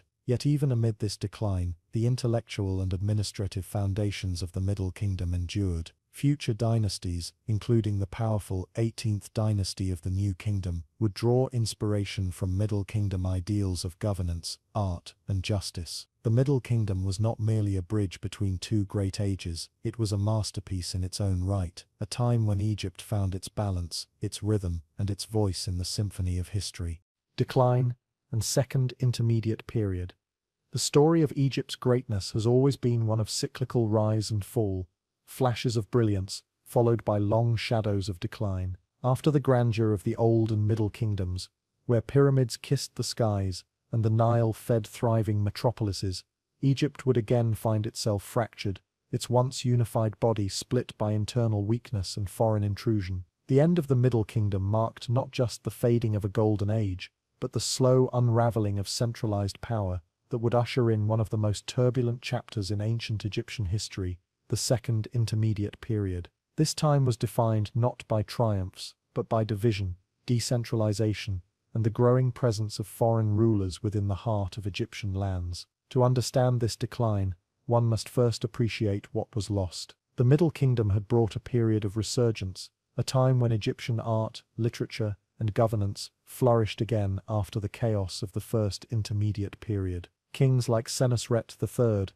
and Amenemhat III had consolidated power, tamed the nobility, and extended Egypt's influence far into Nubia and the Levant. The royal court had become the symbol of order and unity, where the pharaoh was once more revered, not merely as a king, but as a divine protector of Ma'at, cosmic balance. Yet, as history so often shows, the very centralization that brought stability can also become a vulnerability. As the line of strong rulers gave way to weaker successors, the intricate machinery of centralized control began to falter. The bureaucracy that once efficiently managed taxes, irrigation, and justice became bloated and increasingly corrupt. The seeds of Egypt's second major period of fragmentation were planted in the final decades of the 13th dynasty. Though it was technically a continuation of the Middle Kingdom, the 13th dynasty saw a rapid succession of kings, many of whom ruled for only a short time. This instability reflected deeper issues: fiscal strain, declining Nile floods, and growing power among local officials who began to operate with near autonomy in their own regions. Nomarch, or provincial governors, who had been curbed during the height of the Middle Kingdom, once again asserted themselves. The once cohesive state began to pull apart, with regional centers of power emerging and challenging the authority of the central government. But perhaps the most dramatic feature of the Second Intermediate Period was not merely the internal disunity, but the foreign occupation that came to define it. The arrival of the Hyksos, Asiatic peoples who gradually infiltrated Egypt from the northeast, marks one of the most significant turning points in the country's ancient story. Originally traders and settlers, the Hyksos took advantage of Egypt's vulnerability. They established themselves in the eastern delta, where their influence steadily grew until they controlled much of Lower Egypt, ultimately founding their own dynasty based in the city of Avaris. Though controversial in modern discussions,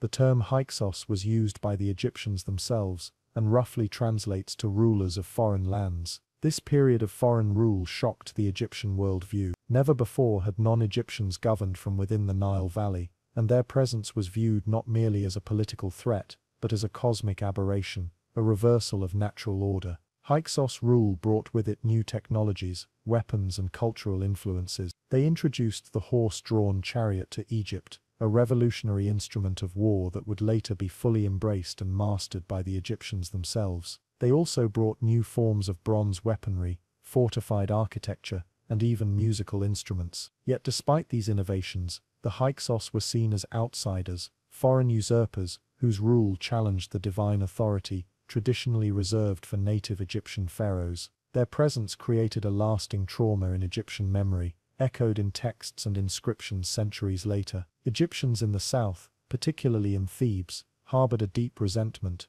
and the seeds of rebellion quietly took root even as the Hyksos maintained control over the delta. In Upper Egypt, a parallel government emerged in Thebes, where a line of native kings, sometimes referred to as the 17th dynasty, began consolidating power. These Theban rulers, initially minor warlords, would eventually become the architects of Egypt's revival. They viewed the expulsion of the Hyksos not merely as a military objective, but as a sacred mission to restore order and re-establish the rightful dominance of Egyptian culture. Over time, the military capabilities of Thebes grew, spurred on by necessity and a burning ideological drive to reclaim the nation. Skirmishes and territorial conflicts increased, leading to open warfare. The decisive campaigns of Sekun-Red Adao, Kamosa, and finally Amosa would mark the culmination of this struggle. Amosa's ultimate victory over the Hyksos, which included the capture of Avaris and the driving out of foreign powers from Egyptian soil, marked the end of the Second Intermediate Period and the beginning of the New Kingdom.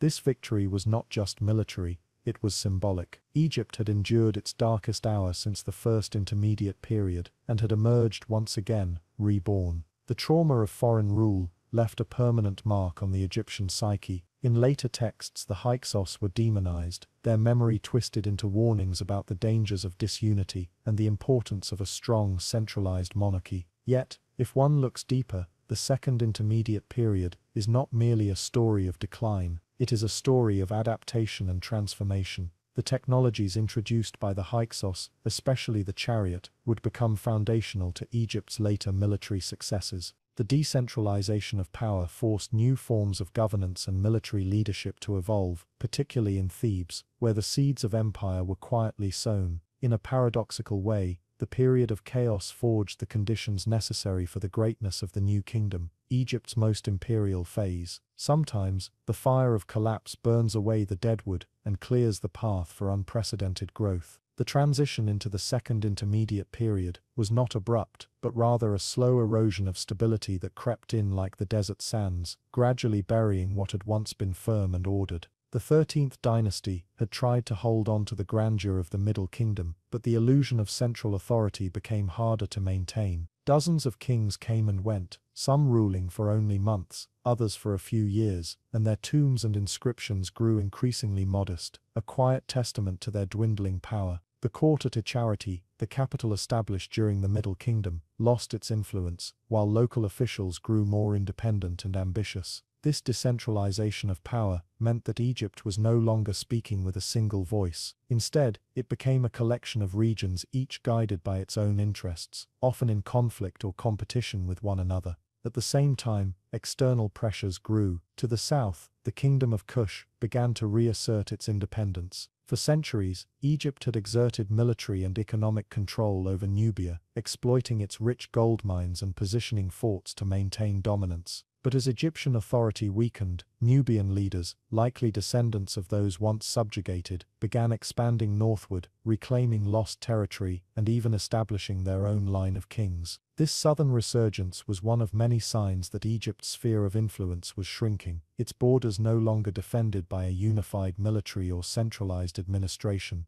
To the north and northeast, the Hyksos gradually extended their reach. Contrary to older portrayals that described them as violent invaders who swept into Egypt with brute force, modern scholarship paints a more complex picture. The Hyksos likely migrated into Egypt over time, settling peacefully at first and integrating into Egyptian society through trade and diplomacy. But as the central government collapsed, their settlements grew into fortified cities, their leaders assumed royal titles, and soon they were ruling entire provinces. Their capital at Avaris in the eastern delta became a thriving city, cosmopolitan and wealthy, fueled by trade routes that connected Egypt with the broader Near East. Archaeological finds at Avaris reveal a fusion of Egyptian and Levantine styles, from architecture to pottery, reflecting a cultural hybridity that was both rich and, to many Egyptians, unsettling. Egyptian chroniclers viewed the Hyksos with disdain. They accused them of desecrating temples, mocking the gods, and introducing chaos where once there had been order. Whether these accusations were rooted in fact or in the propaganda of later dynasties seeking to justify their own rise to power, the resentment toward the Hyksos was deeply ingrained. To the Theban kings of Upper Egypt, this was more than a political crisis, it was a spiritual one. The land of the gods had been defiled by foreigners, the balance of Maat, the sacred harmony of the world, had been disturbed. And so, over generations, the Theban kings nurtured their power and bided their time, waiting for the right moment to launch their reconquest. In Thebes, a new energy was stirring. While the Hyksos controlled the delta and the Nubians pushed northward, Thebes remained a stronghold of native Egyptian rule. The local rulers, initially little more than regional warlords, began claiming royal titles and asserting their legitimacy as pharaohs. These rulers of the 17th dynasty inherited the language, religion, and political culture of the Middle Kingdom, but they also adapted to the new reality.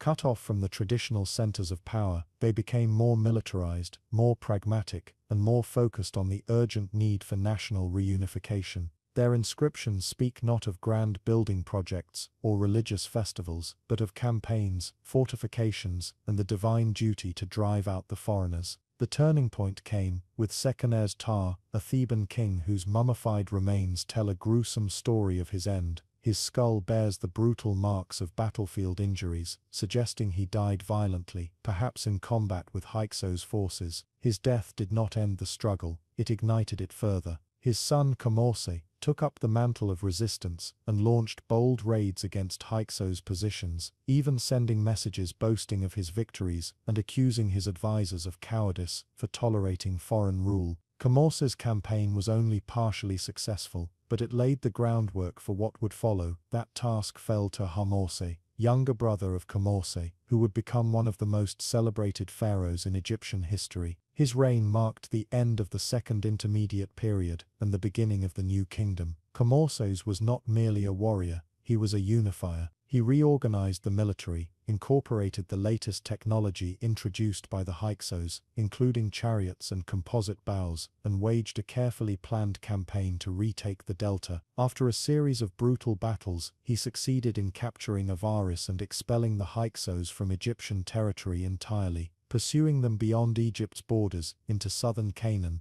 Kamose made it clear that the days of Egyptian submission were over. With the Hyksos gone, Kamose turned his attention to the south, re-establishing control over Nubia and pushing Egyptian influence deeper than ever before. He also began massive rebuilding efforts. Temples were restored, administrative centers reconstructed, and a centralized bureaucracy reinstated. The trauma of the Second Intermediate Period gave rise to a renewed sense of purpose. The idea of Egypt as an eternal, indivisible nation, guided by divine kingship, was reinforced through art, religious texts, and monumental architecture. Future pharaohs would carry this legacy forward, creating an empire that would stretch from Syria to Sudan. But the memory of fragmentation remained. It was a lesson etched into the national consciousness that unity must be protected and that weakness invites foreign rule. Even as the new kingdom rose to unprecedented heights, the legacy of the Second Intermediate Period lingered. The story of Hyksos' rule became a cautionary tale, one used by later kings to justify their military campaigns and their tight grip on power.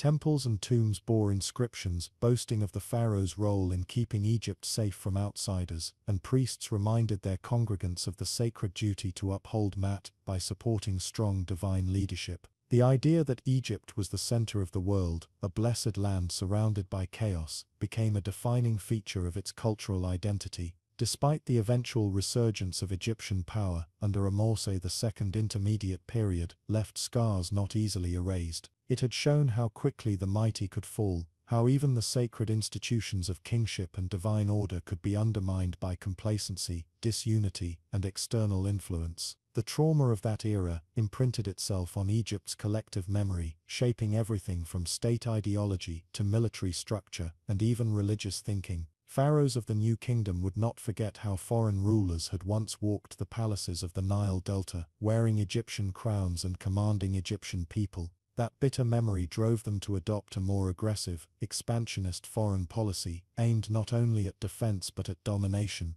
The once isolated kingdom that had been content with its desert borders now looked outward, determined to push beyond them and create buffers against any future invasions. The restructuring of Egypt's military apparatus, following the Hyksos expulsion, was a direct consequence of the lessons learned during the Second Intermediate Period. Chariot divisions became central to the army. Weapons, armor, and tactics previously foreign were now standard issue. Egypt no longer saw itself as impervious and static. It had been humbled and had adapted. This adaptation turned into strength. The militarization of Egypt under Amorse and his successors formed the foundation of an empire that would soon rival any in the ancient world. Yet for all the visible progress and newfound strength, the psychological wounds ran deep. In religious thought, the Second Intermediate Period was equated with a time of divine absence, a rupture in the natural order. Hymns and temple texts referred to the time when the gods turned away or when chaos walked the land. These metaphors were not mere poetry. They expressed a worldview shaped by the upheaval, a profound sense that divine order could and had been disrupted.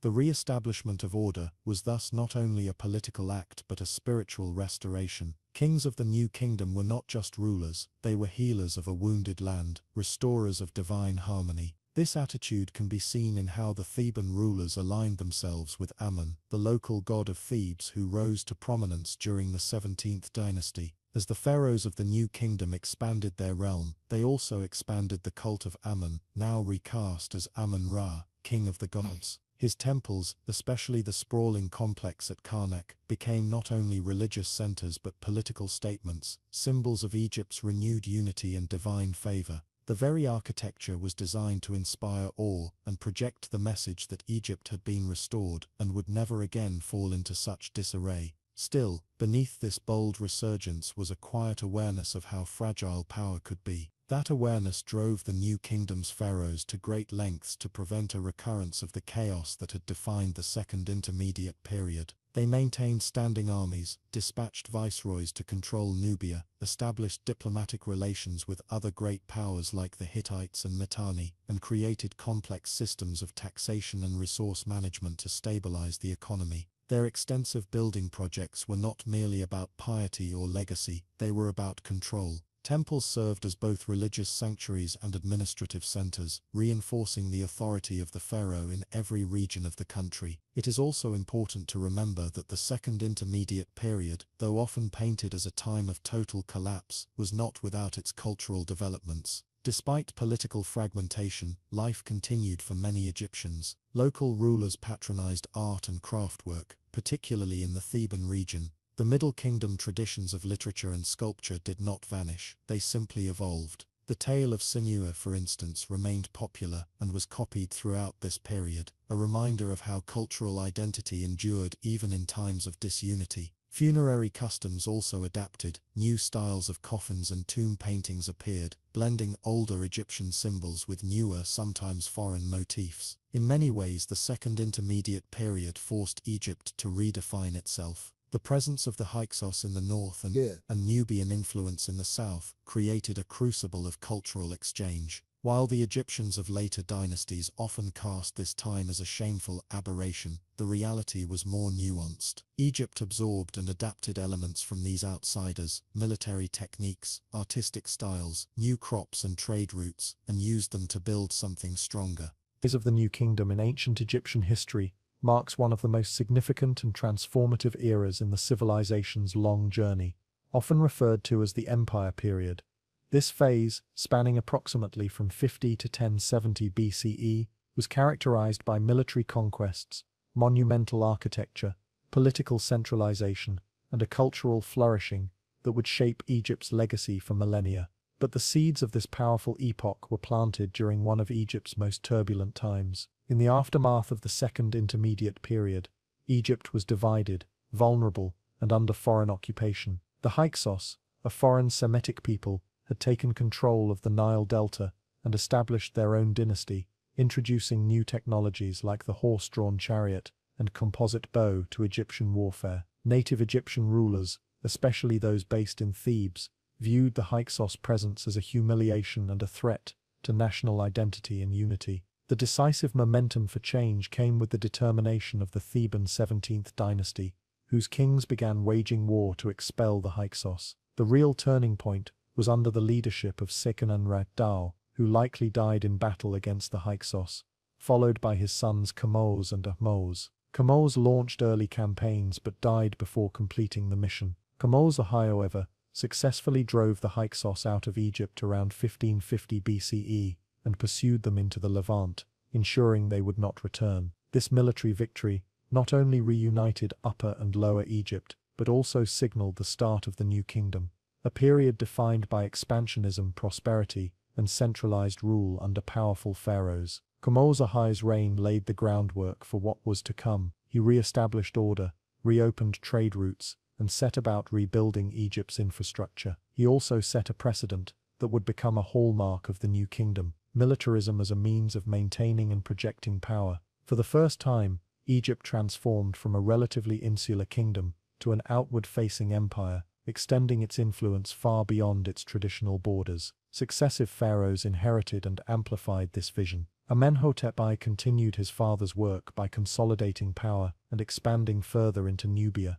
Thutmose I, one of the most dynamic early rulers of the New Kingdom, pushed Egyptian control deeper into the Levant and up the Nile, reaching as far as the Euphrates River. These campaigns weren't simply about land, they were about control of vital trade routes, resources like gold and timber, and strategic dominance in the ancient Near East. One of the striking features of this era was the new identity and ideology that came with empire building. Pharaohs were no longer just divine shepherds of a peaceful Nile kingdom. They were now warrior kings, guardians of Ma'at, cosmic order, who brought civilization to foreign lands. Temples and monuments reinforced this image. The Temple of Karnak, for example, saw massive expansions during this time, with pharaohs like Thutmose III and Hatshepsut contributing colossal pylons, obelisks and sanctuaries. These structures were not only religious centers, but also propaganda tools, showcasing the might and divine favor of the ruler. Hatshepsut, one of the most remarkable figures of the New Kingdom, broke tradition by becoming a female pharaoh. Her reign was marked not by conquest, but by ambitious building projects and trade expeditions. Most notably, she launched a successful expedition to the land of Punt, bringing back exotic goods and animals, which further emphasized Egypt's growing wealth and reach. Her mortuary temple at Deir el-Bahri remains a testament to her vision and legacy. Despite her peaceful reign, the expansionist momentum was picked up again by Thutmose III, often referred to as the Napoleon of Egypt. He waged numerous military campaigns and established Egypt as a dominant force in the ancient Near East, turning vassal states into tributaries and expanding Egyptian influence further than ever before. As the empire grew, so too did its wealth, culture, and bureaucracy. Egypt became a hub for international diplomacy. Pharaohs married foreign princesses, exchanged gifts with other great kings of the ancient world, and maintained elaborate diplomatic correspondence, exemplified by the Amarna letters, discovered in the 19th century.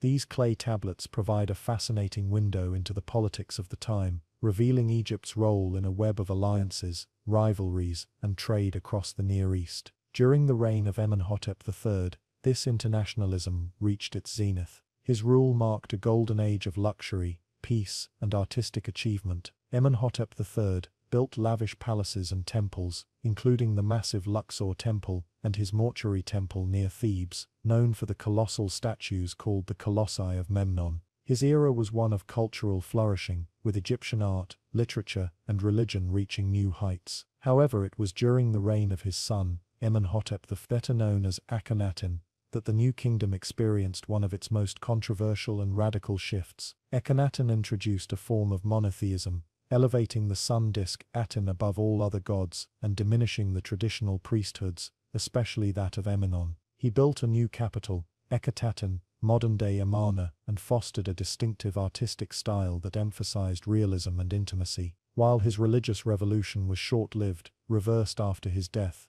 it revealed the extent to which the pharaoh could reshape the ideological core of the empire. The restoration of traditional beliefs and political stability came under the rule of Tutankhamun, guided by powerful advisors who reinstated the old gods and returned the capital to Thebes. Though his reign was brief and relatively minor, his tomb's discovery in 1922 by Howard Carter brought him posthumous fame and gave the modern world unparalleled insight into the opulence of New Kingdom Egypt. Tutankhamun's successors, including Ai and Horemheb, worked to stabilize the state and erase the memory of the Amarna period's heresy. The next great epoch within the New Kingdom came with the 19th dynasty, particularly under Seti I and his son Ramses II, known as Ramses the Great. Ramses II ruled for over 6 decades and epitomized the grandeur of the New Kingdom. He undertook vast construction projects, including the Ramesseum and the rock-cut temples of Abu Simbel. Militarily, he is most famous for the Battle of Kadesh against the Hittites, a major power in Anatolia.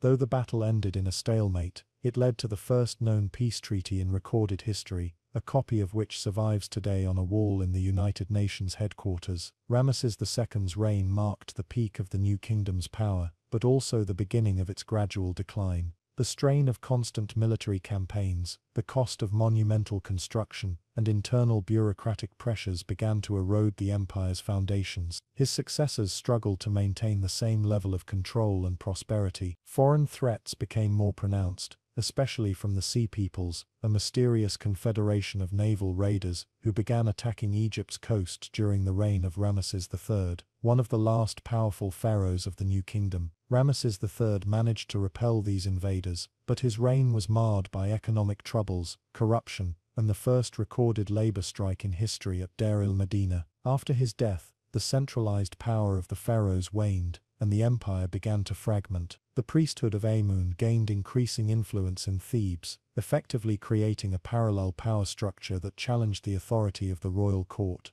By the time the 20th dynasty came to a close, Egypt had lost much of its territory in the Levant and Nubia, and the once glorious empire that emerged from the ashes of the Hyksos occupation was in a state of political disintegration. Yet the legacy of the New Kingdom endured. Its monuments, temples and tombs have fascinated explorers, scholars, and the public for centuries. The Valley of the Kings, where many New Kingdom pharaohs were buried, remains one of the most iconic archaeological sites in the world. The religious, artistic, and political innovations of this period influenced later civilizations and became central to our understanding of ancient Egypt's grandeur. The rise of the New Kingdom was not merely the resurgence of a nation, but the emergence of an empire. Born from resistance, sustained through conquest, and immortalized in stone, the New Kingdom represents the height of Egyptian civilization, an era where kings became gods, and the desert sands echoed with the footsteps of ambition, devotion, and empire.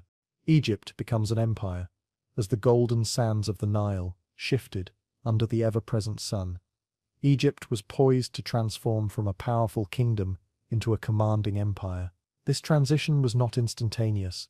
It was the culmination of centuries of development, political mastery, military conquest, and cultural sophistication. It began with the resurgence of strong central leadership during the New Kingdom, a period that saw Egypt rise beyond its traditional borders and assert its influence across the Near East and parts of Africa. What began as a civilization bound to the life-giving Nile soon grew into an empire that dictated the rhythm of war, trade, and diplomacy for much of the ancient world. The pharaohs of this era, no longer just divine kings of Egypt, now took on the mantle of emperors, warrior leaders, and symbols of an expanding dominion. The foundation for Egypt's imperial ambitions was laid during the decline of the Hyksos and the restoration of native rule under Ahmose I. Driving out the foreign rulers who had dominated the northern delta region, Ahmose re-established order and stability, rebuilding Egypt's military capabilities and administrative structure. This revival sparked a new confidence in Egyptian leadership, one that would be carried forward by a series of ambitious and strategically minded rulers. Egypt was no longer content with defending its borders. The pharaohs saw an opportunity to push outward, to conquer and control. It was during the reign of Thutmose I that Egypt took its first true steps toward empire. He led military campaigns into Nubia and deep into the Levant, extending Egypt's reach beyond the Sinai and securing key territories that would later become integral parts of the empire. These military victories were not merely for land, they were statements of power, establishing Egypt as a dominant force and warning other regional powers to take heed. It was, however, during the reign of Thutmose III, often dubbed the Napoleon of ancient Egypt, that Egypt's imperial reach achieved its fullest extent. Thutmose III was not merely a conqueror, he was a strategist. With over 17 known military campaigns, many of which were personally led by him, he forged an empire stretching from the Euphrates in modern-day Iraq to the fourth cataract of the Nile in Sudan. Each victory brought not only territory, but also tribute, slaves, trade goods and prestige. Egypt's coffers swelled with the wealth of the conquered: gold, cedarwood, lapis lazuli, exotic animals, and even artisans flowed into the Egyptian heartland. Vassal states were established, and local rulers were made to swear loyalty to the pharaoh. Garrisons were stationed throughout the empire, and Egypt's influence seeped into the political and religious spheres of its neighbors. Egypt had become more than a regional power. It was now a global player in the ancient world's balance of power. Yet empire is not only built with the sword, it is maintained with diplomacy, religion and spectacle. Egypt's pharaohs understood this well. Monumental architecture, such as the temples at Karnak and Luxor, were expanded and adorned with inscriptions boasting of imperial victories. These structures were more than places of worship, they were ideological tools, reinforcing the pharaoh's divine right to rule not only Egypt but the world. Religion became a tool of imperial propaganda. The god Amun, already prominent in Egyptian theology, was elevated further as Amun-Ra, a deity whose reach mirrored the expanding power of Egypt itself. The priests of Amun grew wealthy and politically influential, often working in tandem with the pharaoh to solidify imperial ideology. Tribute from subject states was not only economic, it was spiritual. Foreign rulers sent gifts to Amun, reinforcing their status as subordinate to Egypt's god and king. One cannot speak of Egypt's transformation into an empire without mentioning Queen Hatshepsut, one of the most remarkable figures in ancient history. Though not a conqueror in the traditional sense, her reign was crucial in shaping Egypt's imperial identity. Hatshepsut focused on consolidation and economic expansion. Her famed expedition to the land of Punt opened trade routes and brought exotic goods, myrrh trees, incense, ebony, that symbolized Egypt's far-reaching influence. Her ambitious building projects, including her magnificent mortuary temple at Deir el-Bahari, broadcast Egypt's stability and grandeur to the world. Her rule, though controversial among later scribes, demonstrated that Egypt's empire could thrive through diplomacy, trade and religious unity, not only through warfare. As the empire matured, Egypt began to develop a bureaucratic system capable of managing its far-flung territories. Governors, or viceroys, were appointed in key regions, especially in Nubia, to oversee tribute collection, maintain order, and report directly to the pharaoh. These officials ensured that Egypt's influence was not merely symbolic, but administrative. Roads were maintained, laws enforced, and temples constructed in foreign territories, spreading Egyptian culture and governance. Egyptian art and language found their way into distant lands, where local elites often mimicked the styles and rituals of their powerful overlords. Yet with this expansion came challenges: communication over vast distances, resistance from local populations, and the ever-present threat of foreign powers meant that Egypt's control was often tested. Rebellions in Canaan, skirmishes in Nubia, and rival empires in Mesopotamia kept the pharaohs vigilant. The Amarna period, under the rule of Akhenaten, introduced instability that momentarily shook Egypt's imperial foundation. His radical religious reforms, focusing worship on the Aten and abandoning the traditional pantheon, alienated the powerful priesthood and diverted attention from foreign affairs. Egypt's vassal states sensed weakness, and the empire's grip on its territories began to loosen. Letters from desperate foreign rulers pleading for Egyptian support during this time,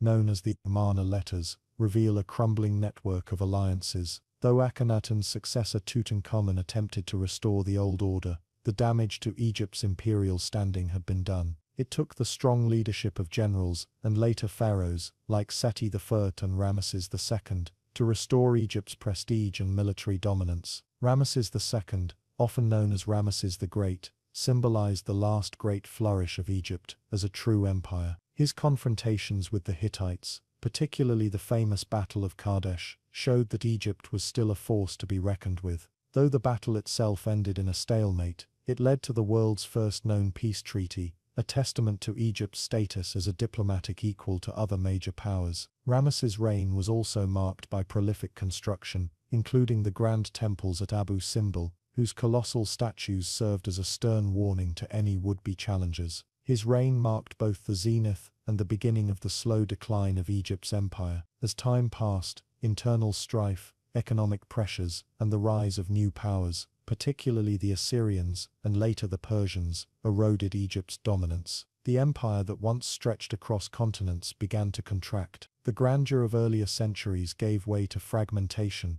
as local governors seized power and foreign invaders chipped away at Egypt's sovereignty. Yet even in decline, the legacy of Egypt's imperial age endured. The monuments, inscriptions, and cultural influence left behind continued to inspire and shape civilizations for millennia. Egypt may have eventually fallen to conquerors, but the memory of its empire, its pharaohs, its battles, its gods, and its gold would remain carved in stone, echoing through the ages as a testament to one of history's greatest civilizations.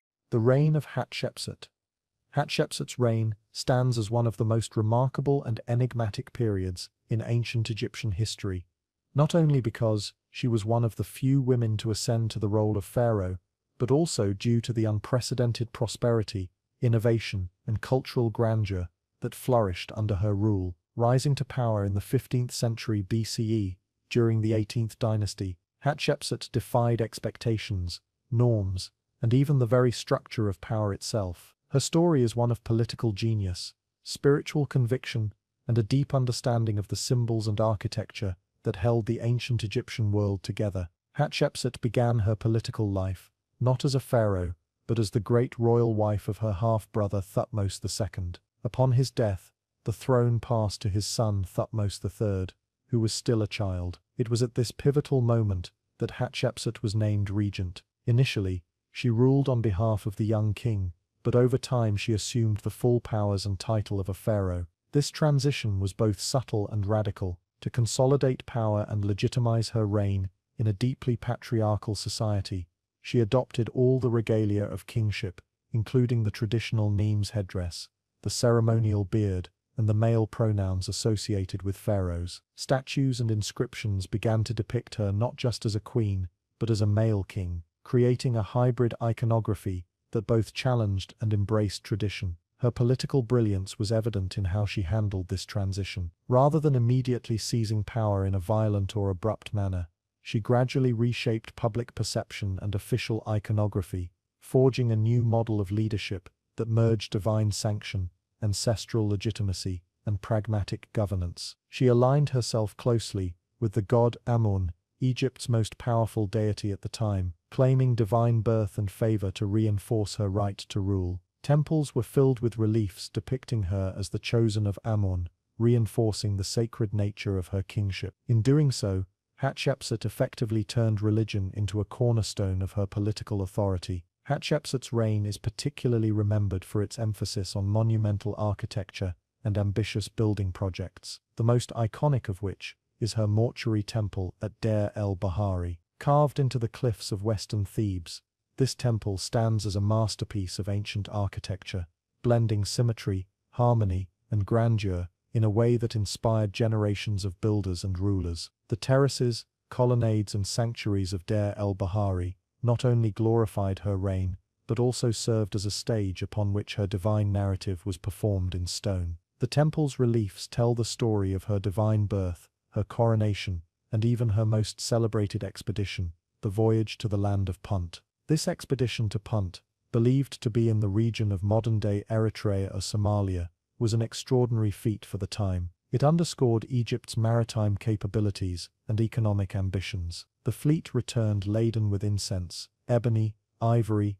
gold, exotic animals, and myrrh trees, some of which were planted in the temple gardens. These achievements were not merely material. They symbolized Hatshepsut's ability to expand Egypt's influence peacefully and profitably. The Punt expedition was also richly documented in the reliefs of her mortuary temple, emphasizing both the opulence of the goods acquired and the divine endorsement of her leadership. It showed that Hatshepsut was not only a builder and religious innovator, but also a skilled diplomat and economic strategist. Under her reign, Egypt experienced a prolonged period of internal stability, peace, and economic prosperity. Unlike many rulers who gained fame through conquest, Hatshepsut focused on diplomacy, trade, and internal development. Temples were restored and built across the land. Artistic styles flourished, marked by a distinctive elegance and refinement that distinguished her era from both earlier and later periods. The tone of official art softened, with figures becoming more fluid, naturalistic, and expressive, possibly reflecting her unique position as a female ruler, operating within a masculine tradition. Despite her extraordinary achievements, Hatshepsut's legacy was deliberately obscured after her death. When Thutmose III eventually took full control of the throne, a campaign was initiated to erase her from the historical record. Her name was chiseled off monuments, her statues defaced or buried, and her images replaced. This was not necessarily an act of revenge, but possibly a calculated effort to restore the conventional line of male succession, and erase what was seen as an aberration in dynastic continuity. By removing evidence of her rule, Thutmose III could solidify his legitimacy and eliminate any precedent for female kingship. For centuries, Hatshepsut remained a ghost in Egyptian history, her achievements hidden beneath layers of intentional destruction and silence. It wasn't until the 19th and 20th centuries that archaeologists and Egyptologists began to piece together the fragments of her reign. The discovery of her temple, the deciphering of her inscriptions, and the identification of her mummy in the early 21st century all contributed to a renewed appreciation of her place in history. What emerged was the portrait of a ruler who not only defied the odds, but redefined what it meant to be a pharaoh. Hatshepsut's life and reign challenge us to rethink assumptions about gender, power, and historical memory. In a world dominated by men, she carved out space for her voice, her vision, and her rule, not through force, but through intellect, faith, and a deep understanding of the culture she commanded. She did not merely survive in a system designed to exclude her, she transformed that system to fit her will. Her story reminds us that leadership is not bound by biology,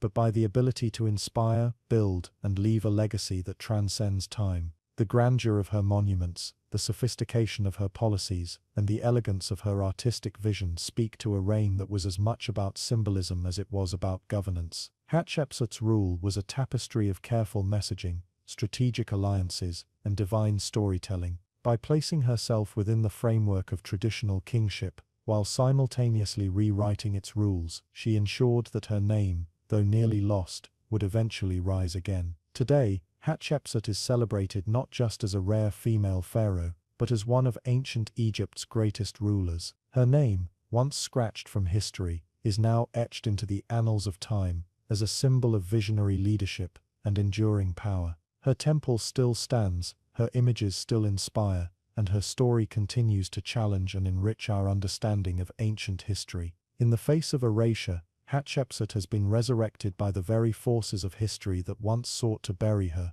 proving that true greatness, though silenced for a time, can never be fully forgotten.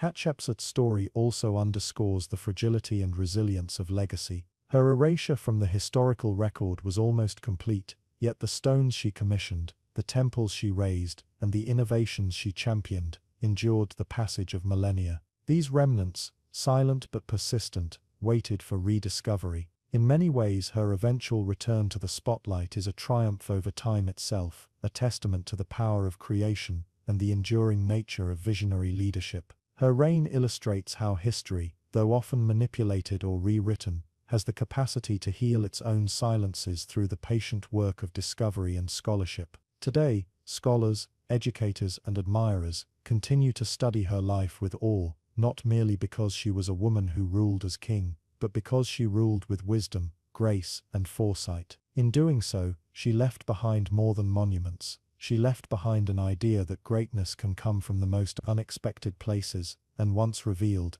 it cannot be denied. Ramses the Great. Ramses the Great, also known as Ramses II, is often remembered as one of the most powerful and celebrated pharaohs of ancient Egypt. His reign, which lasted for an astonishing 66 years, from 1279 to 1213 BCE, marked the peak of Egypt's imperial power and grandeur during the New Kingdom period. His legacy is etched into the very stones of the Nile Valley, with colossal monuments, inscriptions, and temples that continue to awe the world to this day. Ramses was not only a prolific builder, but also a formidable military leader, a shrewd diplomat, and a ruler whose charisma and presence dominated the Egyptian political landscape like no other before him. Born into the 19th dynasty as the son of Seti I and Queen Tuya, Ramses was groomed for leadership from a young age. His father recognized his potential early on and appointed him as co-regent while still a teenager, allowing him to gain first-hand experience in governance, military affairs, and religious ceremonies. By the time he officially ascended the throne, Ramses already carried the confidence and command of a seasoned ruler. From the outset of his reign, he embarked on an ambitious program of construction and expansion that would redefine Egypt's cultural and architectural identity. One of Ramses' most famous accomplishments was his role in the Battle of Kadesh, which took place against the Hittite Empire around 1274 BCE. This epic clash is among the earliest battles in history for which detailed accounts survive. Although the battle ended in a stalemate, Ramses portrayed it as a grand victory through temple reliefs and inscriptions that depicted him as a heroic figure, fighting alone against overwhelming odds. These depictions were not mere embellishments. They were tools of political theater, reinforcing the image of Ramses as a divinely appointed warrior king who protected Egypt from foreign threats. His bold propaganda transformed a tactical draw into a timeless legend. Beyond his military exploits, Ramses was a master of diplomacy. Perhaps one of his most significant achievements in this arena was the signing of the first known peace treaty in recorded history. This treaty, forged between Egypt and the Hittite Empire, marked the end of years of conflict and initiated a period of relative peace and cooperation. It demonstrated Ramses' political acumen and his understanding that stability and alliance were sometimes more valuable than conquest. The treaty was so significant that copies of it were carved into temple walls in both Egypt and Hittite lands, a testament to its historical importance. Ramses was also a prolific builder, and his architectural legacy remains one of the most tangible markers of his reign. His building projects were not just functional or aesthetic, they were powerful declarations of divine authority and eternal legacy. Among his most renowned creations is the Ramseum, his mortuary temple on the west bank of the Nile near Thebes. This grand complex was adorned with colossal statues, massive pylons, and intricate carvings that celebrated his military triumphs and divine lineage. However, it is perhaps the temples at Abu Simbel that best encapsulate the majesty of Ramses' vision. Carved directly into the cliffs of southern Egypt, these temples were both an awe-inspiring architectural feat and a political message to the Nubian territories to the south. Egypt's power and Ramses' glory extended far beyond the traditional borders of the Nile Valley. The Great Temple at Abu Simbel features 4 enormous statues of Ramses seated on his throne, each standing over 60 feet tall. These statues face east, aligned with the sun so precisely that twice a year, the rays illuminate the inner sanctum of the temple, lighting up the statues of the gods seated within, including Ramses himself. This extraordinary alignment is a testament to the skill of ancient Egyptian architects and to Ramses' desire to associate himself with cosmic and divine forces. The smaller temple beside it, dedicated to his queen Nefertari, is equally remarkable, especially given that Nefertari was one of the few queens in Egyptian history to receive such prominent recognition in monumental architecture. Ramses' reign also saw an increased emphasis on religious devotion and divine kingship. He declared himself the living embodiment of the god Reign, and many of his inscriptions and reliefs emphasize his close relationship with the divine pantheon. Temples constructed under his rule were designed not only to honor the gods, but to enshrine his image as their earthly representative. In doing so, Ramses solidified his position not just as a temporal leader, but as a central figure in Egypt's spiritual life. This blending of religion and politics was a hallmark of his rule, and helped to maintain the unity and stability of his vast empire. Family played a significant role in Ramses' life and public image. He is said to have fathered over 100 children through his many wives and concubines. His principal wife Nefertari was deeply beloved and often depicted alongside him in artwork, an honor rarely afforded to royal consorts. Their relationship was immortalized in poetry and temple reliefs, including inscriptions at her tomb in the Valley of the Queens, which is widely regarded as one of the most beautifully decorated tombs in all of Egypt. Ramses' emphasis on family also extended to governance, as he appointed several of his sons and daughters to important administrative and religious roles, ensuring continuity and loyalty within the royal court. Throughout his lengthy reign, Ramses demonstrated a remarkable ability to balance ambition with pragmatism. His military campaigns projected strength, while his treaties ensured peace. His grand monuments exalted his name, while his focus on religious institutions anchored him within the cultural and spiritual framework of his people. Under his leadership, Egypt enjoyed a period of prosperity, stability, and artistic flourishing rarely matched in its long history. Trade routes were secured, agriculture thrived, and monumental architecture reached new heights. When Ramses finally passed away around the age of 90, he had become a living legend. His subjects saw him not just as a king, but as a god on earth. His mummy, later discovered in a royal cache in the Valley of the Kings, revealed a man of striking features, even in death. His hair had been meticulously dyed red, a color associated with power and the god Set. The sheer longevity of his reign meant that many Egyptians had never known another ruler, and his death marked the end of an era. The legacy of Ramses the Great did not fade with time. He became the model of the ideal pharaoh, and later generations sought to emulate his achievements and claim connection to his name. The Greeks identified him with their own hero Ozymandias, and his image lived on in myth, literature, and legend. Even today, his name evokes a sense of awe and wonder, and the ruins of his monuments continue to draw millions of visitors who stand in silence before the greatness of a king who lived over 3,000 years ago. Ramses II was not merely a ruler of Egypt, he was a force of nature, a symbol of ambition, permanence, and divine kingship.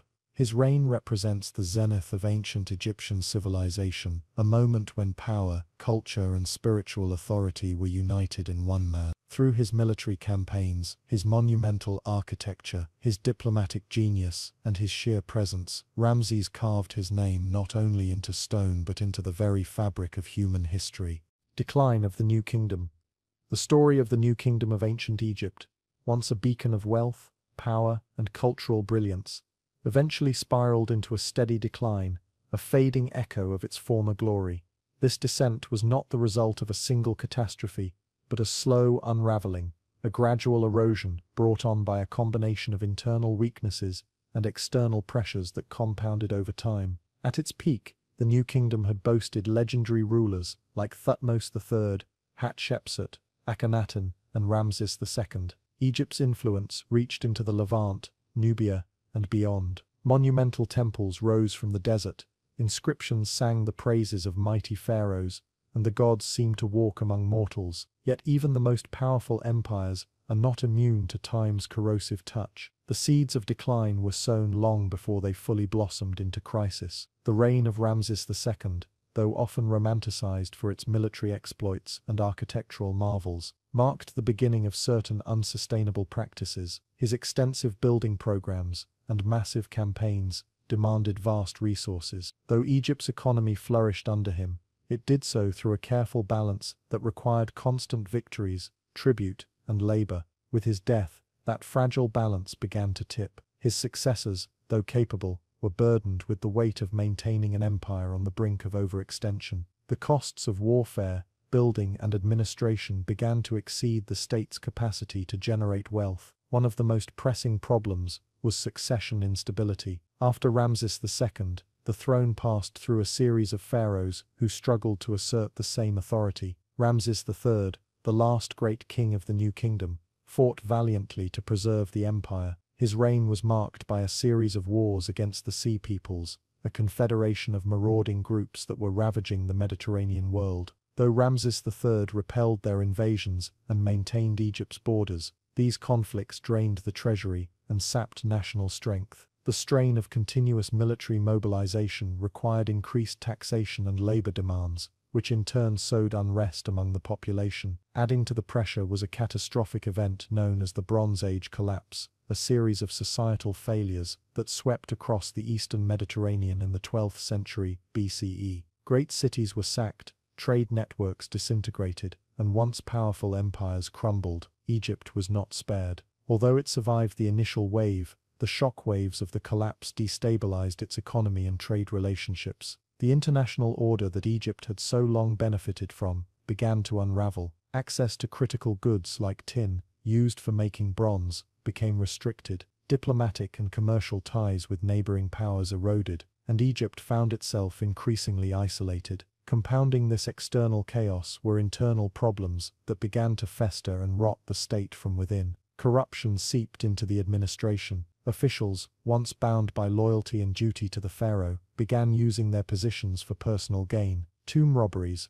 once rare and harshly punished, became increasingly common, even within the Valley of the Kings. The sanctity of royal burials, once inviolable, was shattered by desperate hands, sometimes even those of officials tasked with guarding them. This loss of reverence for tradition and the divine reflected a deeper spiritual and moral crisis within Egyptian society. The priesthood of Amun, centered in Thebes, grew tremendously in power and wealth during the New Kingdom. As temples accumulated land, labor, and treasure, the priesthood became a political force unto itself. By the time of the 20th dynasty, the high priests of Amun wielded more authority than the pharaohs in certain regions. Egypt, which had long functioned as a centralized theocracy under the rule of a god-king, began to fracture under this dual power structure. While pharaohs still claimed divine legitimacy, their ability to enforce their will waned in the face of a religious institution that had become a state within a state. Economic troubles only worsened the decline.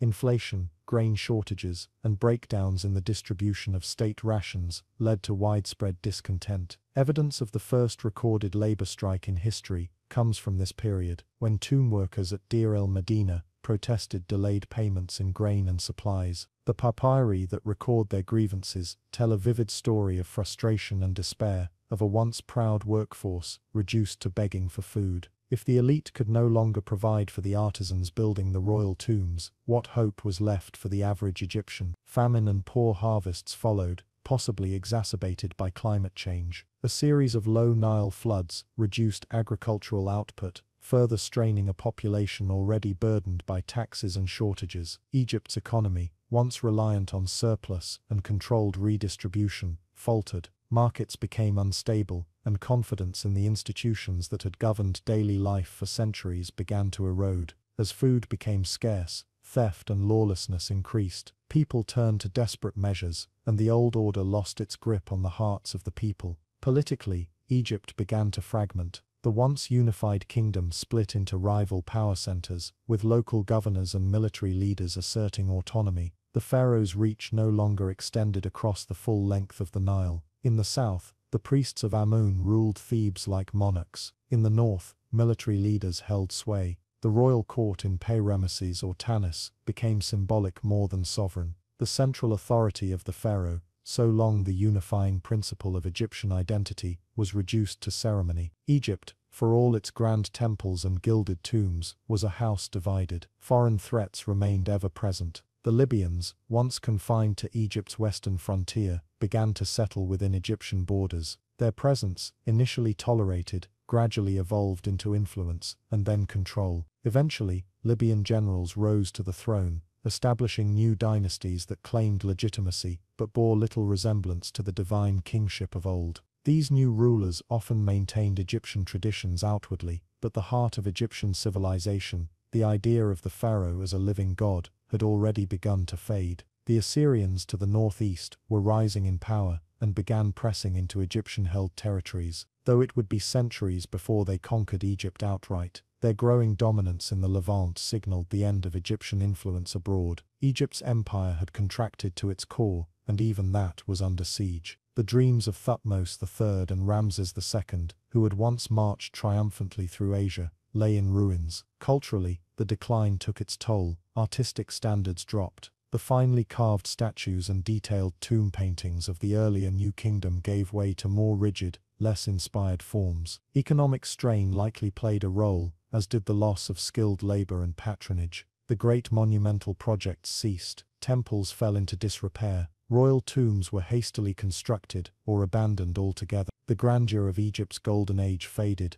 and with it, the collective memory of what had once been achieved. Yet even in decline, Egypt remained deeply spiritual. Ordinary people clung to rituals and beliefs, seeking solace in the familiar rhythms of religious life. But even religion was changing. Popular cults began to rise, shifting the focus from the grand state gods to more personal deities. The worship of Osiris and Isis, with their themes of death and rebirth, gained prominence. Perhaps the people were searching for resurrection not only in the afterlife, but in the hope that Egypt itself might one day be reborn. By the end of the New Kingdom, Egypt had transformed from a superpower into a divided land ruled by factions. Its borders had receded, its economy lay in tatters, and its people no longer looked to the pharaoh as the unquestioned center of their world. The Theban high priests effectively ruled Upper Egypt, while various dynasties and generals laid claim to the north. The once mighty civilization that had built the pyramids and filled the world with awe was now struggling to hold itself together,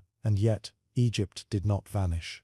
It endured. What followed was the Third Intermediate Period, a time of political fragmentation and cultural shift. Though this era is often viewed as a decline, it also represents Egypt's remarkable resilience. The civilization that emerged from the ashes of the New Kingdom adapted to new realities, incorporated foreign influences, and continued to reimagine its identity for centuries to come. The decline of the New Kingdom is a story of transformation as much as it is one of loss. It is a cautionary tale of power overstretched, of institutions calcified by tradition, of leaders unable to adjust to a rapidly changing world. But it is also a testament to the enduring spirit of a people who, even in times of darkness, sought continuity, meaning, and renewal. The great temples still stood, the Nile still flowed, and the memory of greatness continued to inspire. Egypt's story did not end with the fall of its last New Kingdom pharaoh. It simply entered a new chapter, one shaped by survival, adaptation, and the ever-turning wheel of history.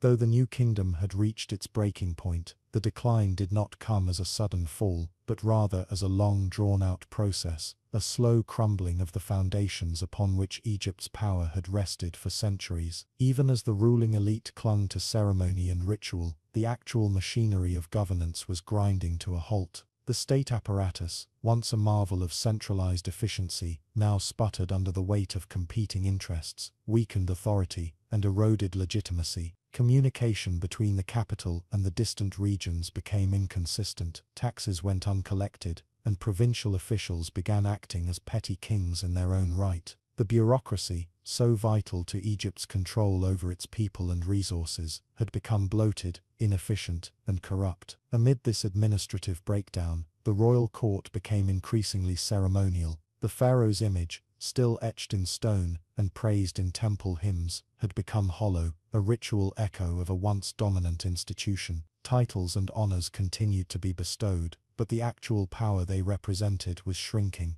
Diplomacy faltered as Egypt's ambassadors lost credibility on the international stage. Where once foreign dignitaries came bearing tribute, now they came with demands, or stopped coming altogether. The sense of Egyptian superiority, which had long fueled its worldview, began to fracture under the reality of decline. The military, once the pride of the empire, was not immune to this erosion. Recruitment became difficult as morale dropped and resources dwindled. Equipment became outdated, and logistical support failed to keep pace with the needs of prolonged campaigns. Desertions rose, and mercenaries, often unreliable and loyal only to coin, were hired in greater numbers. As Egypt lost its ability to project strength abroad, it also became more vulnerable at home. Border regions became porous. Nubian and Libyan tribes encroached steadily, sometimes raiding, sometimes settling, often without resistance. The long-standing view of Egypt as invincible began to crack, even among its own citizens. Meanwhile, the once integrated religious worldview of the Egyptians began to shift into something more fractured and localized.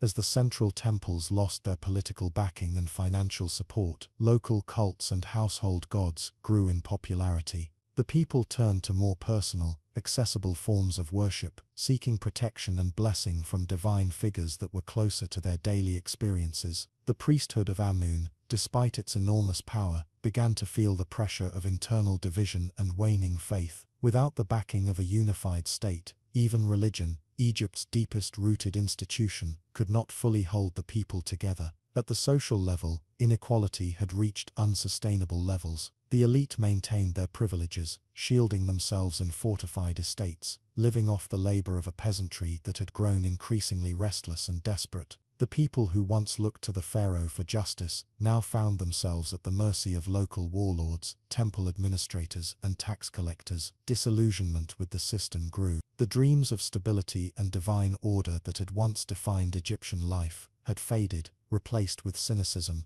resignation, or outright defiance. One particularly telling sign of Egypt's unraveling was the deterioration of the royal necropolis. The tombs of the pharaohs, which had once stood as symbols of eternal authority and cosmic order, were no longer safe from violation. Grave robbers stripped them of gold and ritual objects, often with the complicity or involvement of those meant to guard them. The detailed records of tomb robberies from this period, read not only as accounts of theft, but as testaments to the disintegration of societal values. These were not just crimes, they were acts of cultural collapse. The sacred was no longer sacred. Despite the bleakness, Egypt still tried to adapt. Some pharaohs attempted to reform the state, centralize power again, or win back foreign territories, but these efforts were short-lived or undermined by entrenched opposition. Others tried to reign through diplomacy and economic restructuring, encouraging trade or establishing new alliances, but the empire's systemic weaknesses had become too deep, too widespread. It was like patching cracks in a dam that had already begun to burst. The world around Egypt had changed, but Egypt had not adapted fast enough. The psychological impact on the Egyptian people must have been profound. For centuries, they had believed in the divine nature of their rulers, in the order of Mat, the principle of balance and justice, and in the permanence of their civilization. Now they lived in a time of uncertainty. Natural disasters, political instability, and spiritual confusion left many searching for meaning. Art from the period shows a greater preoccupation with the afterlife, with judgment, and with personal piety. In a way, the people turned inward as the state collapsed outward. In time, the new kingdom gave way to the third intermediate period, a time marked not only by political fragmentation, but by cultural transition. Egypt did not disappear, but it ceased to be the dominant power it once was. Foreigners would come to rule, Libyans, Nubians, Persians, Greeks, but the memory of the new kingdom remained, etched into the very stones of Luxor and Karnak. The colossal statues, though weathered and broken, stood as reminders of a civilization that had once defied the desert and dared to challenge the horizon. The lessons of Egypt's new kingdom are timeless. It teaches that even the greatest powers are vulnerable to overreach, stagnation, and complacency. That internal decay can be just as destructive as external invasion. That when the values that bind a people together begin to unravel, the fall is rarely sudden, but always inevitable. The collapse of such an advanced and storied empire does not diminish its greatness, it makes it human. It allows us to see the full arc of civilization, its rise, its peak, and its fall. And yet, there's something strangely eternal about Egypt. Even in decline, its culture did not die. It evolved. The gods changed names, the rulers changed faces, but the spirit of the Nile continued. The stories survived. The language, though later written in Greek and Coptic scripts, remained rooted in ancient patterns. Egypt, for all its pain, remained a place of profound continuity. The sands buried its grandeur, but the memory endured. So when we speak of the decline of the New Kingdom, we are not just recounting the end of an era, we are witnessing the transformation of an identity. The end of divine kingship, of empire, of monumental ambition, gave rise to something else, a people who carried their traditions forward through adaptation and resilience. That is the quiet miracle of Egypt. Not only that it built pyramids and ruled an empire, but that after its fall, it did not disappear. It remembered, it endured, and in many ways, it still lives. Third Intermediate Period. The Third Intermediate Period in ancient Egyptian history marks a time of significant transition, spanning from approximately 1069 BCE to 664 BCE. It followed the decline of the New Kingdom and was characterized by political fragmentation, decentralization of power, and periods of foreign influence. While often portrayed as a time of decline, the era was more complex than a simple narrative of decay. It was also a time of adaptation, cultural evolution, and regional resilience. This period saw the coexistence of multiple power centers, shifting alliances, and the emergence of new political models that shaped Egypt's path forward.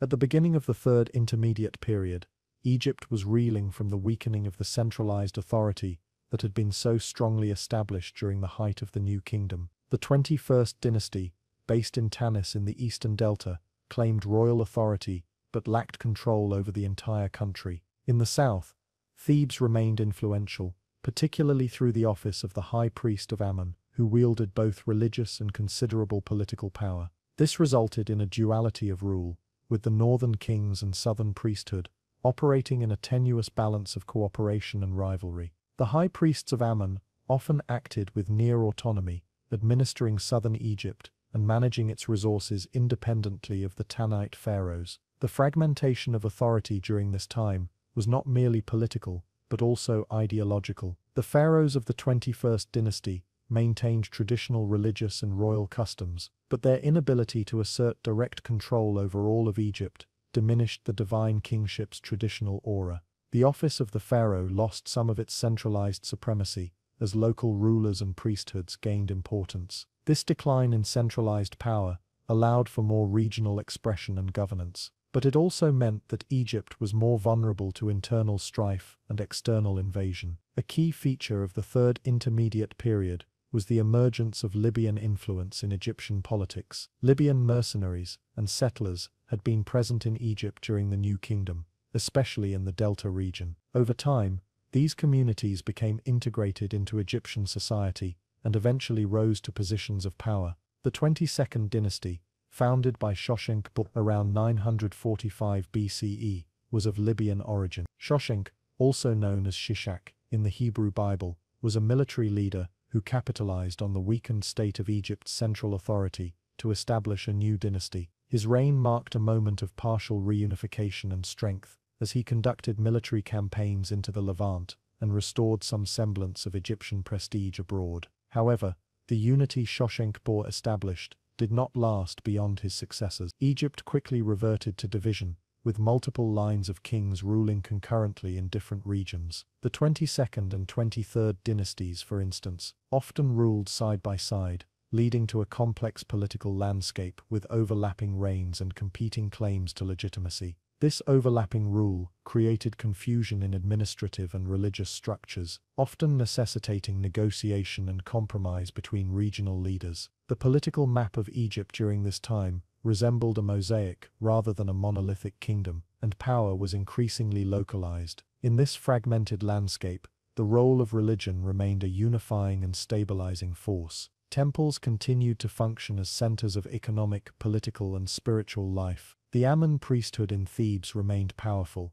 and regional cults gained prominence as local rulers sponsored religious activities to legitimize their reigns. Artistic styles and funerary customs continued to evolve, reflecting both continuity with the past and adaptation to changing circumstances. Even amid political instability, the cultural life of Egypt remained vibrant. Monumental architecture continued, albeit on a smaller scale than during the grand epochs of the Old and New Kingdoms. The Nubian kingdom of Kush also played a significant role during the latter part of the Third Intermediate Period. Based in what is now northern Sudan, the Kushites had long maintained cultural and religious ties with Egypt, particularly with Thebes and the worship of Amun. Around the mid-8th century BCE, the Kushite king Piye launched a campaign northward and successfully established control over Egypt, founding the 25th dynasty. This dynasty, also known as the Nubian or Kushite dynasty, sought to restore the traditional values and unity of the earlier pharaonic age. Piye and his successors, including Shabaka and Taharqa, presented themselves as restorers of Ma'at, the ancient Egyptian concept of cosmic order, and reinvigorated monumental building projects, temple patronage and religious orthodoxy. Under the 25th dynasty, Egypt once again experienced a degree of unification and cultural revival. The Nubian rulers respected Egyptian traditions and were accepted as legitimate pharaohs, particularly by the Theban priesthood. They engaged in ambitious building projects and sought to align themselves with the grandeur of Egypt's past. However, this brief renaissance was overshadowed by the looming threat of foreign powers, especially the rising might of the Assyrian Empire in Mesopotamia. The Assyrians, under kings such as Esarhaddon and Ashurbanipal, viewed Egyptian involvement in Levantine affairs as a threat and launched invasions to assert their dominance. The Assyrian invasions of Egypt in the 7th century BCE marked the final phases of the Third Intermediate Period. These invasions were devastating, leading to the sacking of Thebes and the weakening of Kushite control over Egypt. While the 25th dynasty made valiant efforts to resist, the superior military strength of the Assyrians eventually forced them to retreat to their homeland in Nubia. In the power vacuum left behind, a new dynasty emerged in the Delta, the 26th dynasty, centered in the city of Sais. This marked the beginning of the late period in Egyptian history, characterized by a renewed but short-lived centralization of power under native Egyptian rulers. Despite the turbulence of the Third Intermediate Period, it was not a time of total darkness. Rather, it was a period of political experimentation and regional diversity. The challenges of decentralization led to the development of new administrative practices and power-sharing arrangements. Local rulers adapted to their circumstances with resilience, forging alliances through marriage, military strength, and religious authority. The period also demonstrated the remarkable cultural continuity of Egypt. Despite foreign rule and internal fragmentation,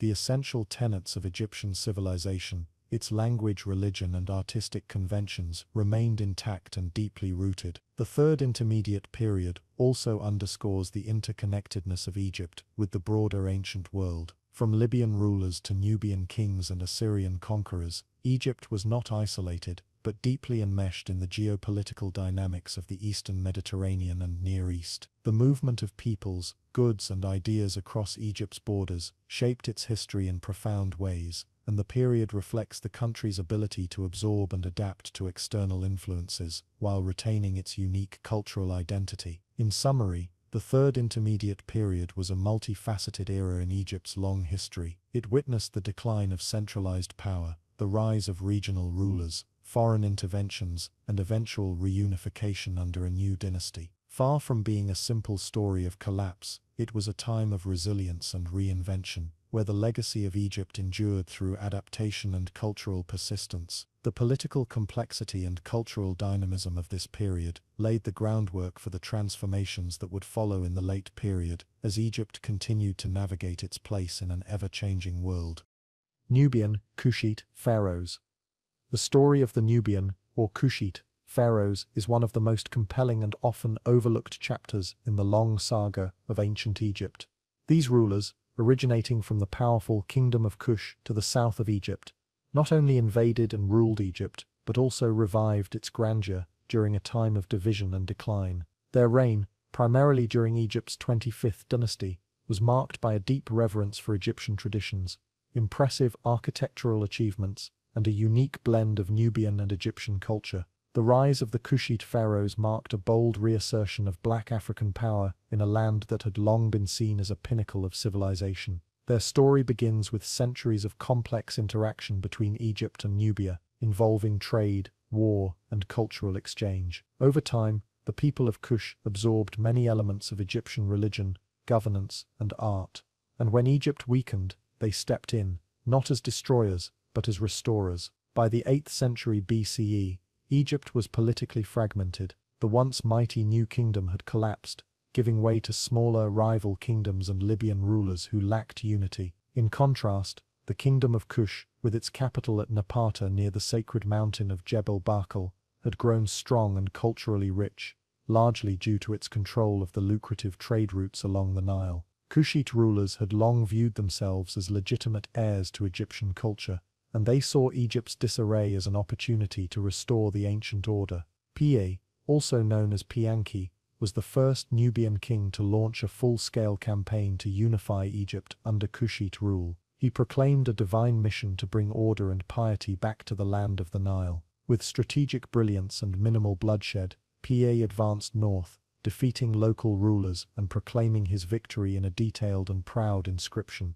Despite returning to Napata after his conquest, he left a firm imprint on Egyptian soil and set the stage for his successors to consolidate control. Pa's legacy was carried forward by his brother Shabaka, who formally established the 25th dynasty and took the throne of Egypt. Shabaka ruled from Memphis and endeavored to integrate Egyptian and Kushite governance. He initiated grand building projects, preserved ancient Egyptian texts, and emphasized the revival of old religious practices. For the Kushite kings, their legitimacy depended not on force alone, but on spiritual authority. They claimed descent from the god Amun and invested heavily in temples, especially at Karnak, which they restored and expanded. Their patronage of the priesthood of Amun further legitimized their rule in the eyes of the Egyptian people. One of the most distinguished of the Kushite pharaohs was Taharqa, who ruled during a time of both glory and intense challenge. His reign, which lasted from approximately 690 to 664 BCE,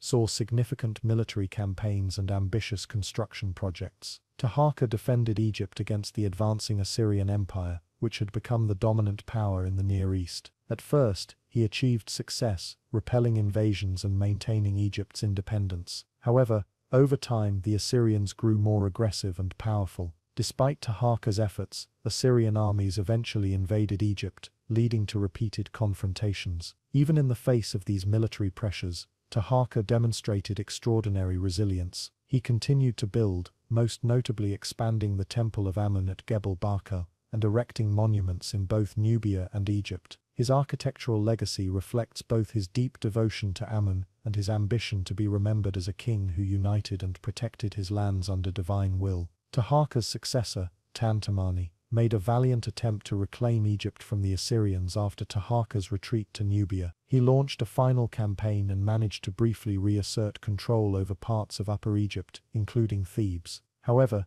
the Assyrians responded with overwhelming force, sacking Thebes and marking the end of significant Kushite influence in Egypt. The 25th dynasty came to an end, and the Nubians retreated to their homeland, where they continued to rule a strong and independent kingdom for centuries. While their time in Egypt had concluded, the Nubian pharaohs had left a legacy that could not be erased. The significance of the Kushite pharaohs lies not only in their political accomplishments, but also in their cultural impact. They reasserted Egyptian religious orthodoxy at a time when it was fractured and neglected. Their architecture, statues and inscriptions were marked by a profound respect for tradition, even as they added their distinct Nubian features to the canon of Egyptian art. The depiction of the Kushite kings is particularly striking. They are often shown with robust physiques, strong African facial features, and distinctive Kushite regalia, such as the double urace, symbolizing their rule over both Upper and Lower Egypt. These images challenged prevailing norms and reaffirmed African identity at the heart of one of history's greatest civilizations. It's also important to consider how the story of the Nubian pharaohs has been received and remembered or forgotten in modern narratives of history. For a long time their contributions were downplayed or ignored, both due to racial prejudice and the centrality of traditional Egyptian dynasties in the mainstream narrative.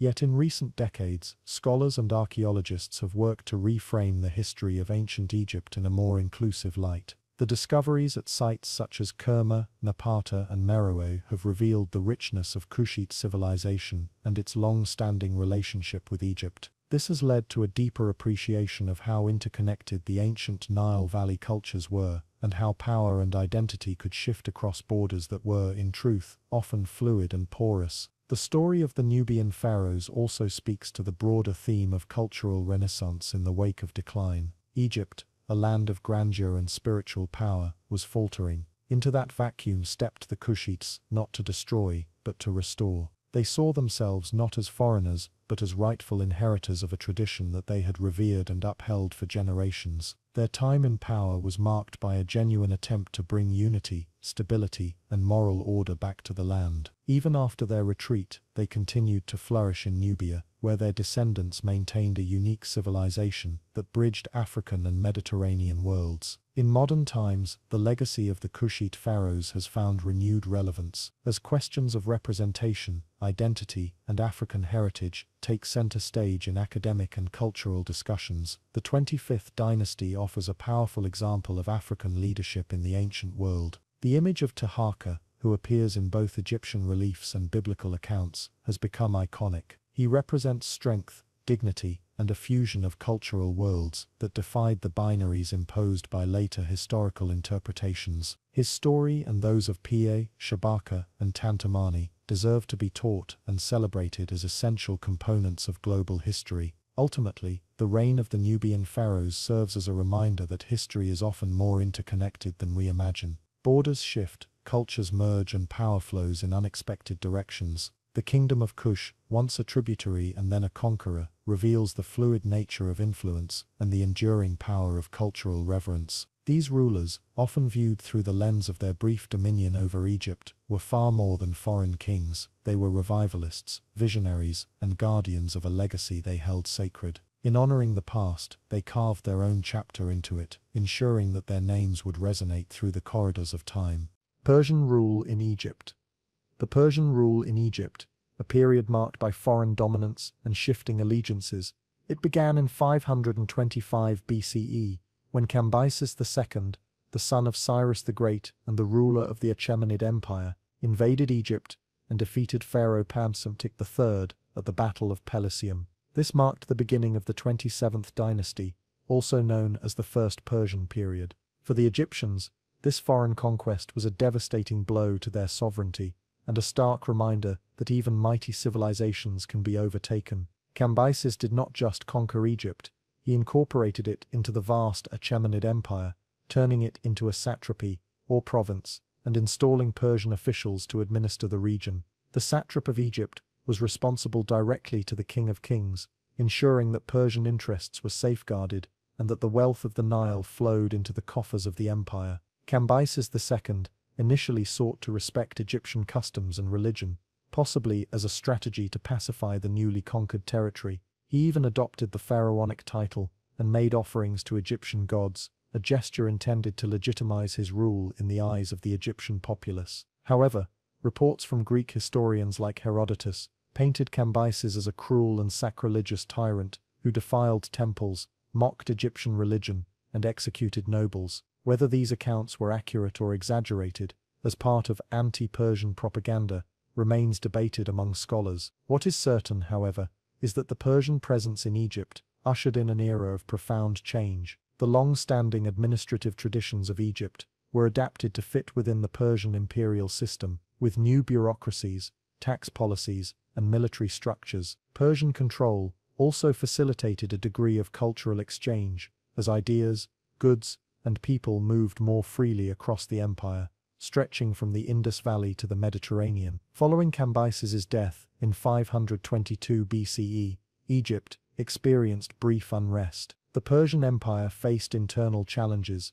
and local uprisings in Egypt attempted to exploit the power vacuum. However, Darius I quickly asserted control, reaffirming Persian dominance and instituting reforms aimed at stabilizing and strengthening the administration. Darius showed a more methodical and inclusive approach to governance. He ordered the codification of laws and supported large-scale construction projects, including the completion of canals connecting the Nile to the Red Sea, vital for trade and transport. These initiatives were designed not just to integrate Egypt more fully into the empire, but also to placate the local population by reviving aspects of Egyptian prosperity. Under Persian rule, however, Egypt was constantly oscillating between compliance and resistance. The memory of past glory, the power of native priesthoods, and the strong sense of national identity made the Egyptians a restive subject people. Several revolts flared up over the decades, some achieving temporary independence. The first major rebellion occurred around 486 BCE, following Darius's death. Although it was quickly crushed by his successor Xerxes, it underscored how fragile Persian control remained. Xerxes, like his predecessors, attempted to maintain a delicate balance between imposing imperial authority and respecting local traditions. Yet the burden of taxation, conscription, and cultural domination gradually eroded whatever goodwill the early Persian rulers had attempted to foster. The First Persian period ended temporarily in 404 BCE, when native Egyptian rulers managed to regain control, inaugurating the 28th dynasty under Emirates. This was a moment of resurgence and national pride, a brief return to autonomy after more than a century of foreign rule. Yet the independence proved fleeting. Over the next several decades, Egypt would witness a series of short-lived dynasties, weakened by internal divisions and external threats. In 343 BCE,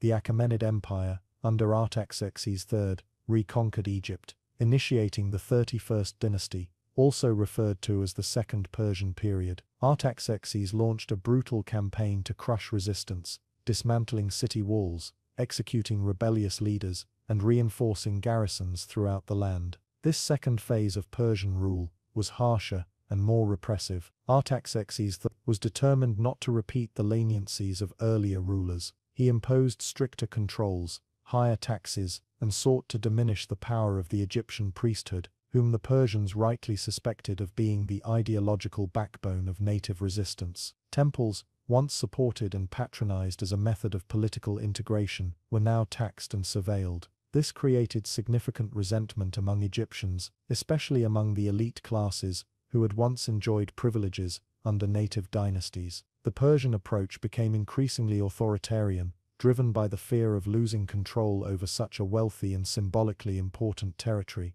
The second period of Persian dominance lasted less than 2 decades. In 332 BCE, the Macedonian general Alexander the Great launched his campaign into Egypt. By this point, the Achaemenid Empire was crumbling under internal corruption and external pressure. The Persian satrap in Egypt offered little resistance, and Alexander was welcomed as a liberator. His entry into Memphis was marked by celebration, and he too adopted the pharaonic titles and paid respects to the Egyptian gods, an astute political move that contrasted starkly with the heavy-handed policies of the last Persian rulers. With Alexander's conquest, the Second Persian period came to a definitive end, and a new era of Hellenistic rule under the Ptolemaic Dynasty was set in motion. The legacy of Persian rule in Egypt is complex. On the one hand, it represented a period of subjugation and the imposition of foreign administrative systems, one that disrupted Egypt's millennia-old traditions and autonomy. On the other hand, it introduced Egypt to a broader geopolitical world, connected it to vast trade networks, and laid the groundwork for future rulers, including the Greeks and Romans, to adopt similar models of governance. The Persians, while often portrayed negatively in historical records, particularly by Greek sources, nonetheless managed to hold one of the world's oldest and most culturally distinct civilizations within their grasp, not once but twice. Much of what we know about Persian Egypt comes through the lens of outsiders, especially the Greeks, whose writings reflect a strong bias. Herodotus and other chroniclers often used Egypt's plight as a foil to emphasize Greek values and vilify their Persian enemies. As such, the Persian rulers were painted as brutal oppressors, indifferent to the sacred traditions and proud history of the Egyptian people. However, archaeological and inscriptional evidence suggests a more nuanced picture. Some Persian kings did in fact commission temple repairs, respect local deities, and employ Egyptian scribes and administrators. The famed Apis bull cult continued during Persian rule, and inscriptions in hieroglyphs survive bearing the names of Persian kings rendered in traditional Egyptian royal titulary. These efforts suggest that Persian rulers, though conquerors, recognized the value of Egypt's cultural heritage and sought to co-opt it to legitimize their reign. Economically, Egypt under Persian rule remained prosperous. Its grain, gold, and papyrus were highly prized across the empire. The Achaemenid kings viewed Egypt as a strategic asset, both for its resources and its position as a link between Asia and Africa. Royal roads and maritime routes were maintained and expanded, facilitating the flow of tribute and goods. Egyptian soldiers were also employed in Persian armies, fighting in campaigns as far away as Greece and India. This integration into imperial structures brought both opportunities and burdens. While some Egyptians rose within the ranks of the Achaemenid bureaucracy, many more suffered under the weight of taxation and conscription. In religious terms, the Persian rulers' attempts at accommodation met with limited success. The Egyptian priesthood, which had long wielded immense political and social power, found itself under increasing scrutiny. While Darius and even Xerxes at times tried to patronize the temples, their successors were less generous. The erosion of temple income and autonomy bred resentment and rebellion. This tension between religious identity and political authority became a recurring fault line in Persian-Egyptian relations. Despite these efforts to integrate Egypt into the Achaemenid system, the local population never fully accepted Persian rule, and the empire's hold on the Nile remained tenuous at best. When viewed in the broader arc of Egyptian history, the Persian periods appear as moments of interruption, foreign overlays on a native civilization that had endured for thousands of years, and yet, they were also formative. They exposed Egypt to new administrative techniques, to the wider currents of imperial politics, and to the idea of being part of something larger than itself. The legacy of Persian rule lingered even after the Achaemenids were gone, echoing in the structures and institutions that later empires would inherit and adapt. In sum, the Persian rule in Egypt was a time of conquest and resistance, adaptation and continuity. It was a chapter written not only by kings and armies, but by priests, scribes and ordinary people navigating the shifting sands of empire. For the Achaemenids, Egypt was both a jewel and a challenge, rich in resources and tradition, but stubbornly proud and fiercely independent. And for Egypt, the Persian era was a lesson in survival under foreign domination, one that would shape its responses to future conquerors for centuries to come. The Ptolemaic Dynasty. The Ptolemaic Dynasty was one of the most fascinating and complex periods in ancient Egyptian history, a time when Greek rulers governed the land of the pharaohs, blending Hellenistic culture with centuries-old Egyptian traditions. This fusion gave rise to a unique and often contradictory era that lasted nearly 300 years, from the death of Alexander the Great in 323 BCE until the Roman annexation of Egypt in 30 BCE. At the heart of this story is a lineage of rulers beginning with Ptolemy Soter, a trusted general of Alexander, and ending with the famous and enigmatic Cleopatra VII. Through political intrigue, lavish opulence, intellectual brilliance, and eventual decline, the Ptolemaic dynasty marked the final chapter of pharaonic Egypt. Following Alexander the Great's sudden death, his vast empire was divided among his generals, each seizing control of different regions. Egypt fell into the hands of Ptolemy, son of Lagus, who declared himself pharaoh and established the Ptolemaic dynasty. Ptolemy was not merely a warlord, but also a shrewd strategist who understood the significance of ruling Egypt not only by force, but by adopting and respecting the religious and cultural practices of the people. He embraced the traditional role of pharaoh, allowing Egyptian priests and temples to function as they always had, while also introducing Greek administrative methods and military practices. Alexandria, founded by Alexander, became the capital and a symbol of this new era, a dazzling metropolis of art, learning and commerce, housing the famous Library of Alexandria and the legendary lighthouse, one of the 7 wonders of the ancient world. As the dynasty unfolded, each ruler inherited not just a kingdom, but a complicated legacy. The Ptolemies, though Greek in origin, styled themselves as Egyptian gods, aligning their image with the divine kingship revered by the native population. They often married within the family, brother to sister, in an attempt to preserve the purity of their bloodline, mimicking earlier pharaonic traditions, but pushing it to even more extreme levels. While this practice cemented their religious and dynastic claims, it also bred internal rivalries and dangerous power struggles, that would come to define the dynasty. Infighting, assassinations, and coups were common, as various members of the royal family vied for control, often involving military force and foreign diplomacy to gain advantage. Despite their internal dysfunction, the Ptolemies presided over one of the most intellectually vibrant periods in ancient history. Alexandria blossomed into a cultural beacon. The Library of Alexandria sought to collect all the world's knowledge, and its scholars made immense contributions to mathematics, astronomy, medicine, and literature. Figures like Euclid and Archimedes either studied or were deeply influenced by the intellectual climate fostered under Ptolemaic patronage. The museum, a research institution associated with the library, attracted the brightest minds of the Mediterranean world and represented an unprecedented fusion of Greek rationalism and Egyptian mysticism. Yet, beneath this surface of cultural glory lay growing instability. The Ptolemies became increasingly detached from the needs and struggles of the Egyptian populace.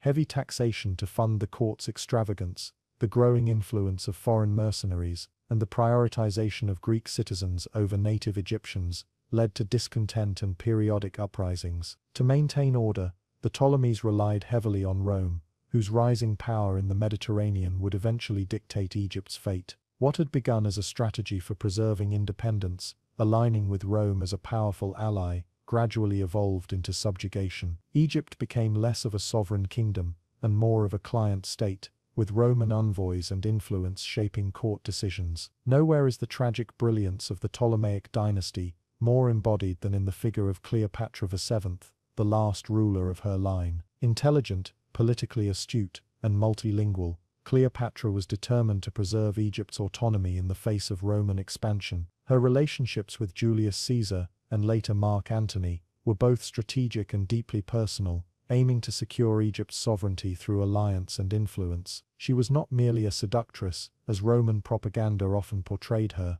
but a capable monarch who engaged in statecraft at the highest level. Cleopatra revived Egyptian traditions, promoted the economy, and took bold political gambles to secure her kingdom's future. However, her ambitions placed her in direct conflict with Octavian, the future Emperor Augustus. The resulting war culminated in the Battle of Actium in 31 BCE, where the combined forces of Cleopatra and Antony were decisively defeated. Faced with the inevitability of Roman conquest, Cleopatra and Antony took their own lives. With their deaths, Egypt fell under Roman rule, and the Ptolemaic dynasty came to an end. It was not just the close of a royal family, but the conclusion of millennia of pharaonic sovereignty in Egypt. The Ptolemaic dynasty remains a captivating study in contrasts. It was an age of cultural renaissance and architectural achievement, yet one marred by dynastic decay and political dependency. The rulers were foreigners who ruled as native gods, scholars who oversaw brutal wars, and monarchs who lived in immense wealth while much of the population toiled under oppressive conditions. Their reign was a paradox of enlightenment and excess, of unity and division, of greatness and ruin. Even as Egypt transitioned into a Roman province, the legacy of the Ptolemies endured in the memory of their ambitious vision and tragic fall. They left behind a world irrevocably transformed, an Egypt no longer ruled by its own, but forever marked by the collision of two civilizations. Even in their twilight years, the Ptolemaic rulers clung desperately to the grandeur of their heritage. Monumental building projects continued, temples were refurbished, and rulers presented themselves with the full regalia of traditional Egyptian kingship, complete with elaborate ceremonies and divine associations. Cleopatra herself was deeply committed to embodying the goddess Isis, a powerful mother deity revered throughout Egypt. She was often depicted in traditional Egyptian dress and iconography, reinforcing her image not as a foreign occupier, but as a legitimate sacred ruler in the eyes of her people. This dual identity, Greek by blood, Egyptian by image, was the core contradiction that defined the dynasty's rule from its inception. What set the Ptolemies apart was their unique attempt to navigate two cultural worlds simultaneously. Unlike other foreign rulers who imposed their systems on conquered lands, the Ptolemies immersed themselves in the religious and symbolic framework of Egypt, while maintaining a Greek elite culture among their court and military. Greek remained the language of administration, and Greek citizens received preferential treatment under the law, creating a stratified society in which the native Egyptians often remained second-class citizens. This dual system sowed resentment but also allowed the dynasty to function, at least temporarily, as a bridge between East and West, old and new, tradition and innovation. As their rule waned, cracks in this delicate balance widened. By the time Cleopatra rose to power, the dynasty had been severely weakened by internal conflict, debt, and over-reliance on Rome. Cleopatra inherited a kingdom whose resources had been drained by generations of lavish spending and political missteps. She faced the daunting task of reviving Egypt's strength while navigating the dangerous currents of Roman politics, where any miscalculation could mean the end not just of her reign, but of Egyptian independence altogether. Her decision to align with Caesar, and later Antony, was not merely romantic, it was tactical, rooted in the harsh geopolitical realities of the time. She sought to leverage the power of Rome's most influential men to protect her nation. For a time it worked. Egypt regained some political strength and economic vitality, but the death of Caesar and the bitter rivalry between Antony and Octavian placed her in an impossible position. With the defeat at Actium, the illusion of independence crumbled, Egypt's fate was sealed. When Octavian entered Alexandria, he did so not just as a conqueror, but as the harbinger of a new era. With Cleopatra's death, the final curtain fell on the ancient world's last great dynasty. Egypt would now be ruled not by god-kings, but by Roman governors. The Ptolemaic Dynasty, once a beacon of hybrid civilization, faded into history, but its legacy would echo through centuries as a symbol of cultural fusion, political ambition, and the final glittering flame of pharaonic rule. Roman Egypt begins. The story of Roman Egypt begins, not with a grand declaration of conquest, but with a delicate balance of power, betrayal, and imperial ambition. In 30 BCE, after centuries of dynastic rule under the Ptolemies, Egypt ceased to be an independent kingdom and was absorbed into the rapidly expanding Roman Empire. This moment was not just a transfer of political power, it marked the beginning of a new era for one of the ancient world's most iconic civilizations. Egypt, once ruled by god-kings and Hellenistic monarchs, became a Roman province, rich in grain, culture, mystery, and strategic importance. The Roman Empire did not simply inherit a land, it took control of a symbolic heart of the ancient world. Egypt, with its thousand-year-old temples and monumental legacy, became Rome's prized possession, a jewel in the crown of Augustus, the first Roman emperor. The chain of events that led to Egypt's transformation under Roman rule can be traced back to the political intrigues between Julius Caesar, Cleopatra VII, and later, Mark Antony. Cleopatra, the last active ruler of the Ptolemaic kingdom, had wielded her charm and intelligence in a desperate bid to maintain Egypt's sovereignty. Her alliances with Caesar, and later Antony, were not mere romantic entanglements.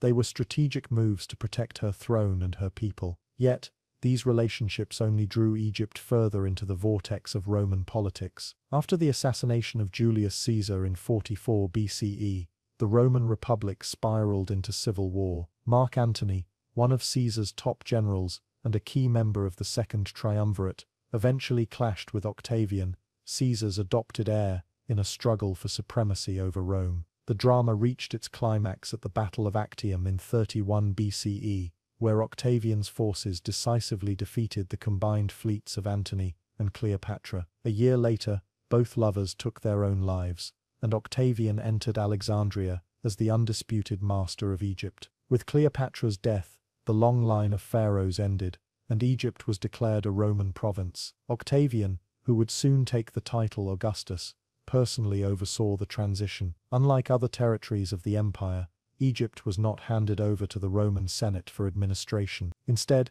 Augustus treated it as his own possession. Egypt would be governed by a prefect, not a senator, ensuring direct imperial control. This unique arrangement highlighted the critical role Egypt played in the Roman economy and its immense symbolic value. The prefect was usually of equestrian rank, a deliberate move to prevent powerful senators from using Egypt's resources as leverage against the emperor. Augustus understood that control of Egypt meant control over the grain supply that fed the Roman populace. The Nile's fertile valley was more than just a geographical marvel, it was the breadbasket of the empire, a land that could determine the stability of Rome itself. In the early years of Roman rule, Augustus worked carefully to win the support of the Egyptian elite, while maintaining a firm grip on political power. He preserved many of the administrative structures established by the Ptolemies, and even adopted some of the traditional pharaonic customs. Statues and temples still bore the image of the emperor styled as a pharaoh, complete with traditional regalia, though Rome itself had long since abandoned such divine associations for its rulers. This blending of Roman authority with Egyptian symbolism allowed for a smoother transition and minimized unrest. The priesthoods remained active, temples continued to function, and Egyptian religion persisted. Yet, beneath this surface continuity, the fundamental character of Egyptian rule had changed. Rome's imperial bureaucracy slowly replaced local autonomy, and the governors acted in the name of the emperor, not the gods or kings of old. Under the Roman Empire, Alexandria retained its status as a major intellectual and economic center. Founded by Alexander the Great and enriched under the Ptolemies, the city was now a cultural melting pot of Greek, Roman, Jewish, and Egyptian influences. Its famous library, although having suffered damage in earlier conflicts, continued to symbolize the city's legacy as a beacon of knowledge. Alexandria's port, one of the busiest in the Mediterranean, facilitated trade not just in grain but also papyrus, glassware, jewelry, and exotic goods from Africa and Asia. Rome's grip over the city was both strategic and symbolic. It served as a gateway to the east, and a reminder of the empire's far-reaching power. Roman legions were stationed nearby to ensure loyalty, and the city's Greek-speaking population was kept in check by a combination of diplomacy and military readiness. Despite its wealth and importance, Roman Egypt was also a land of deep inequalities and occasional uprisings. The heavy taxation imposed by Roman authorities was a constant source of resentment among the native Egyptian population, many of whom worked as peasants under exploitative conditions. The Roman prefects prioritized revenue and the efficient collection of grain, often with little concern for the hardships endured by rural communities. Landowners and elites, especially those aligned with Roman interests, prospered, while the masses bore the brunt of imperial demands. Revolts occasionally broke out, most notably under the reigns of emperors such as Vespasian and Trajan,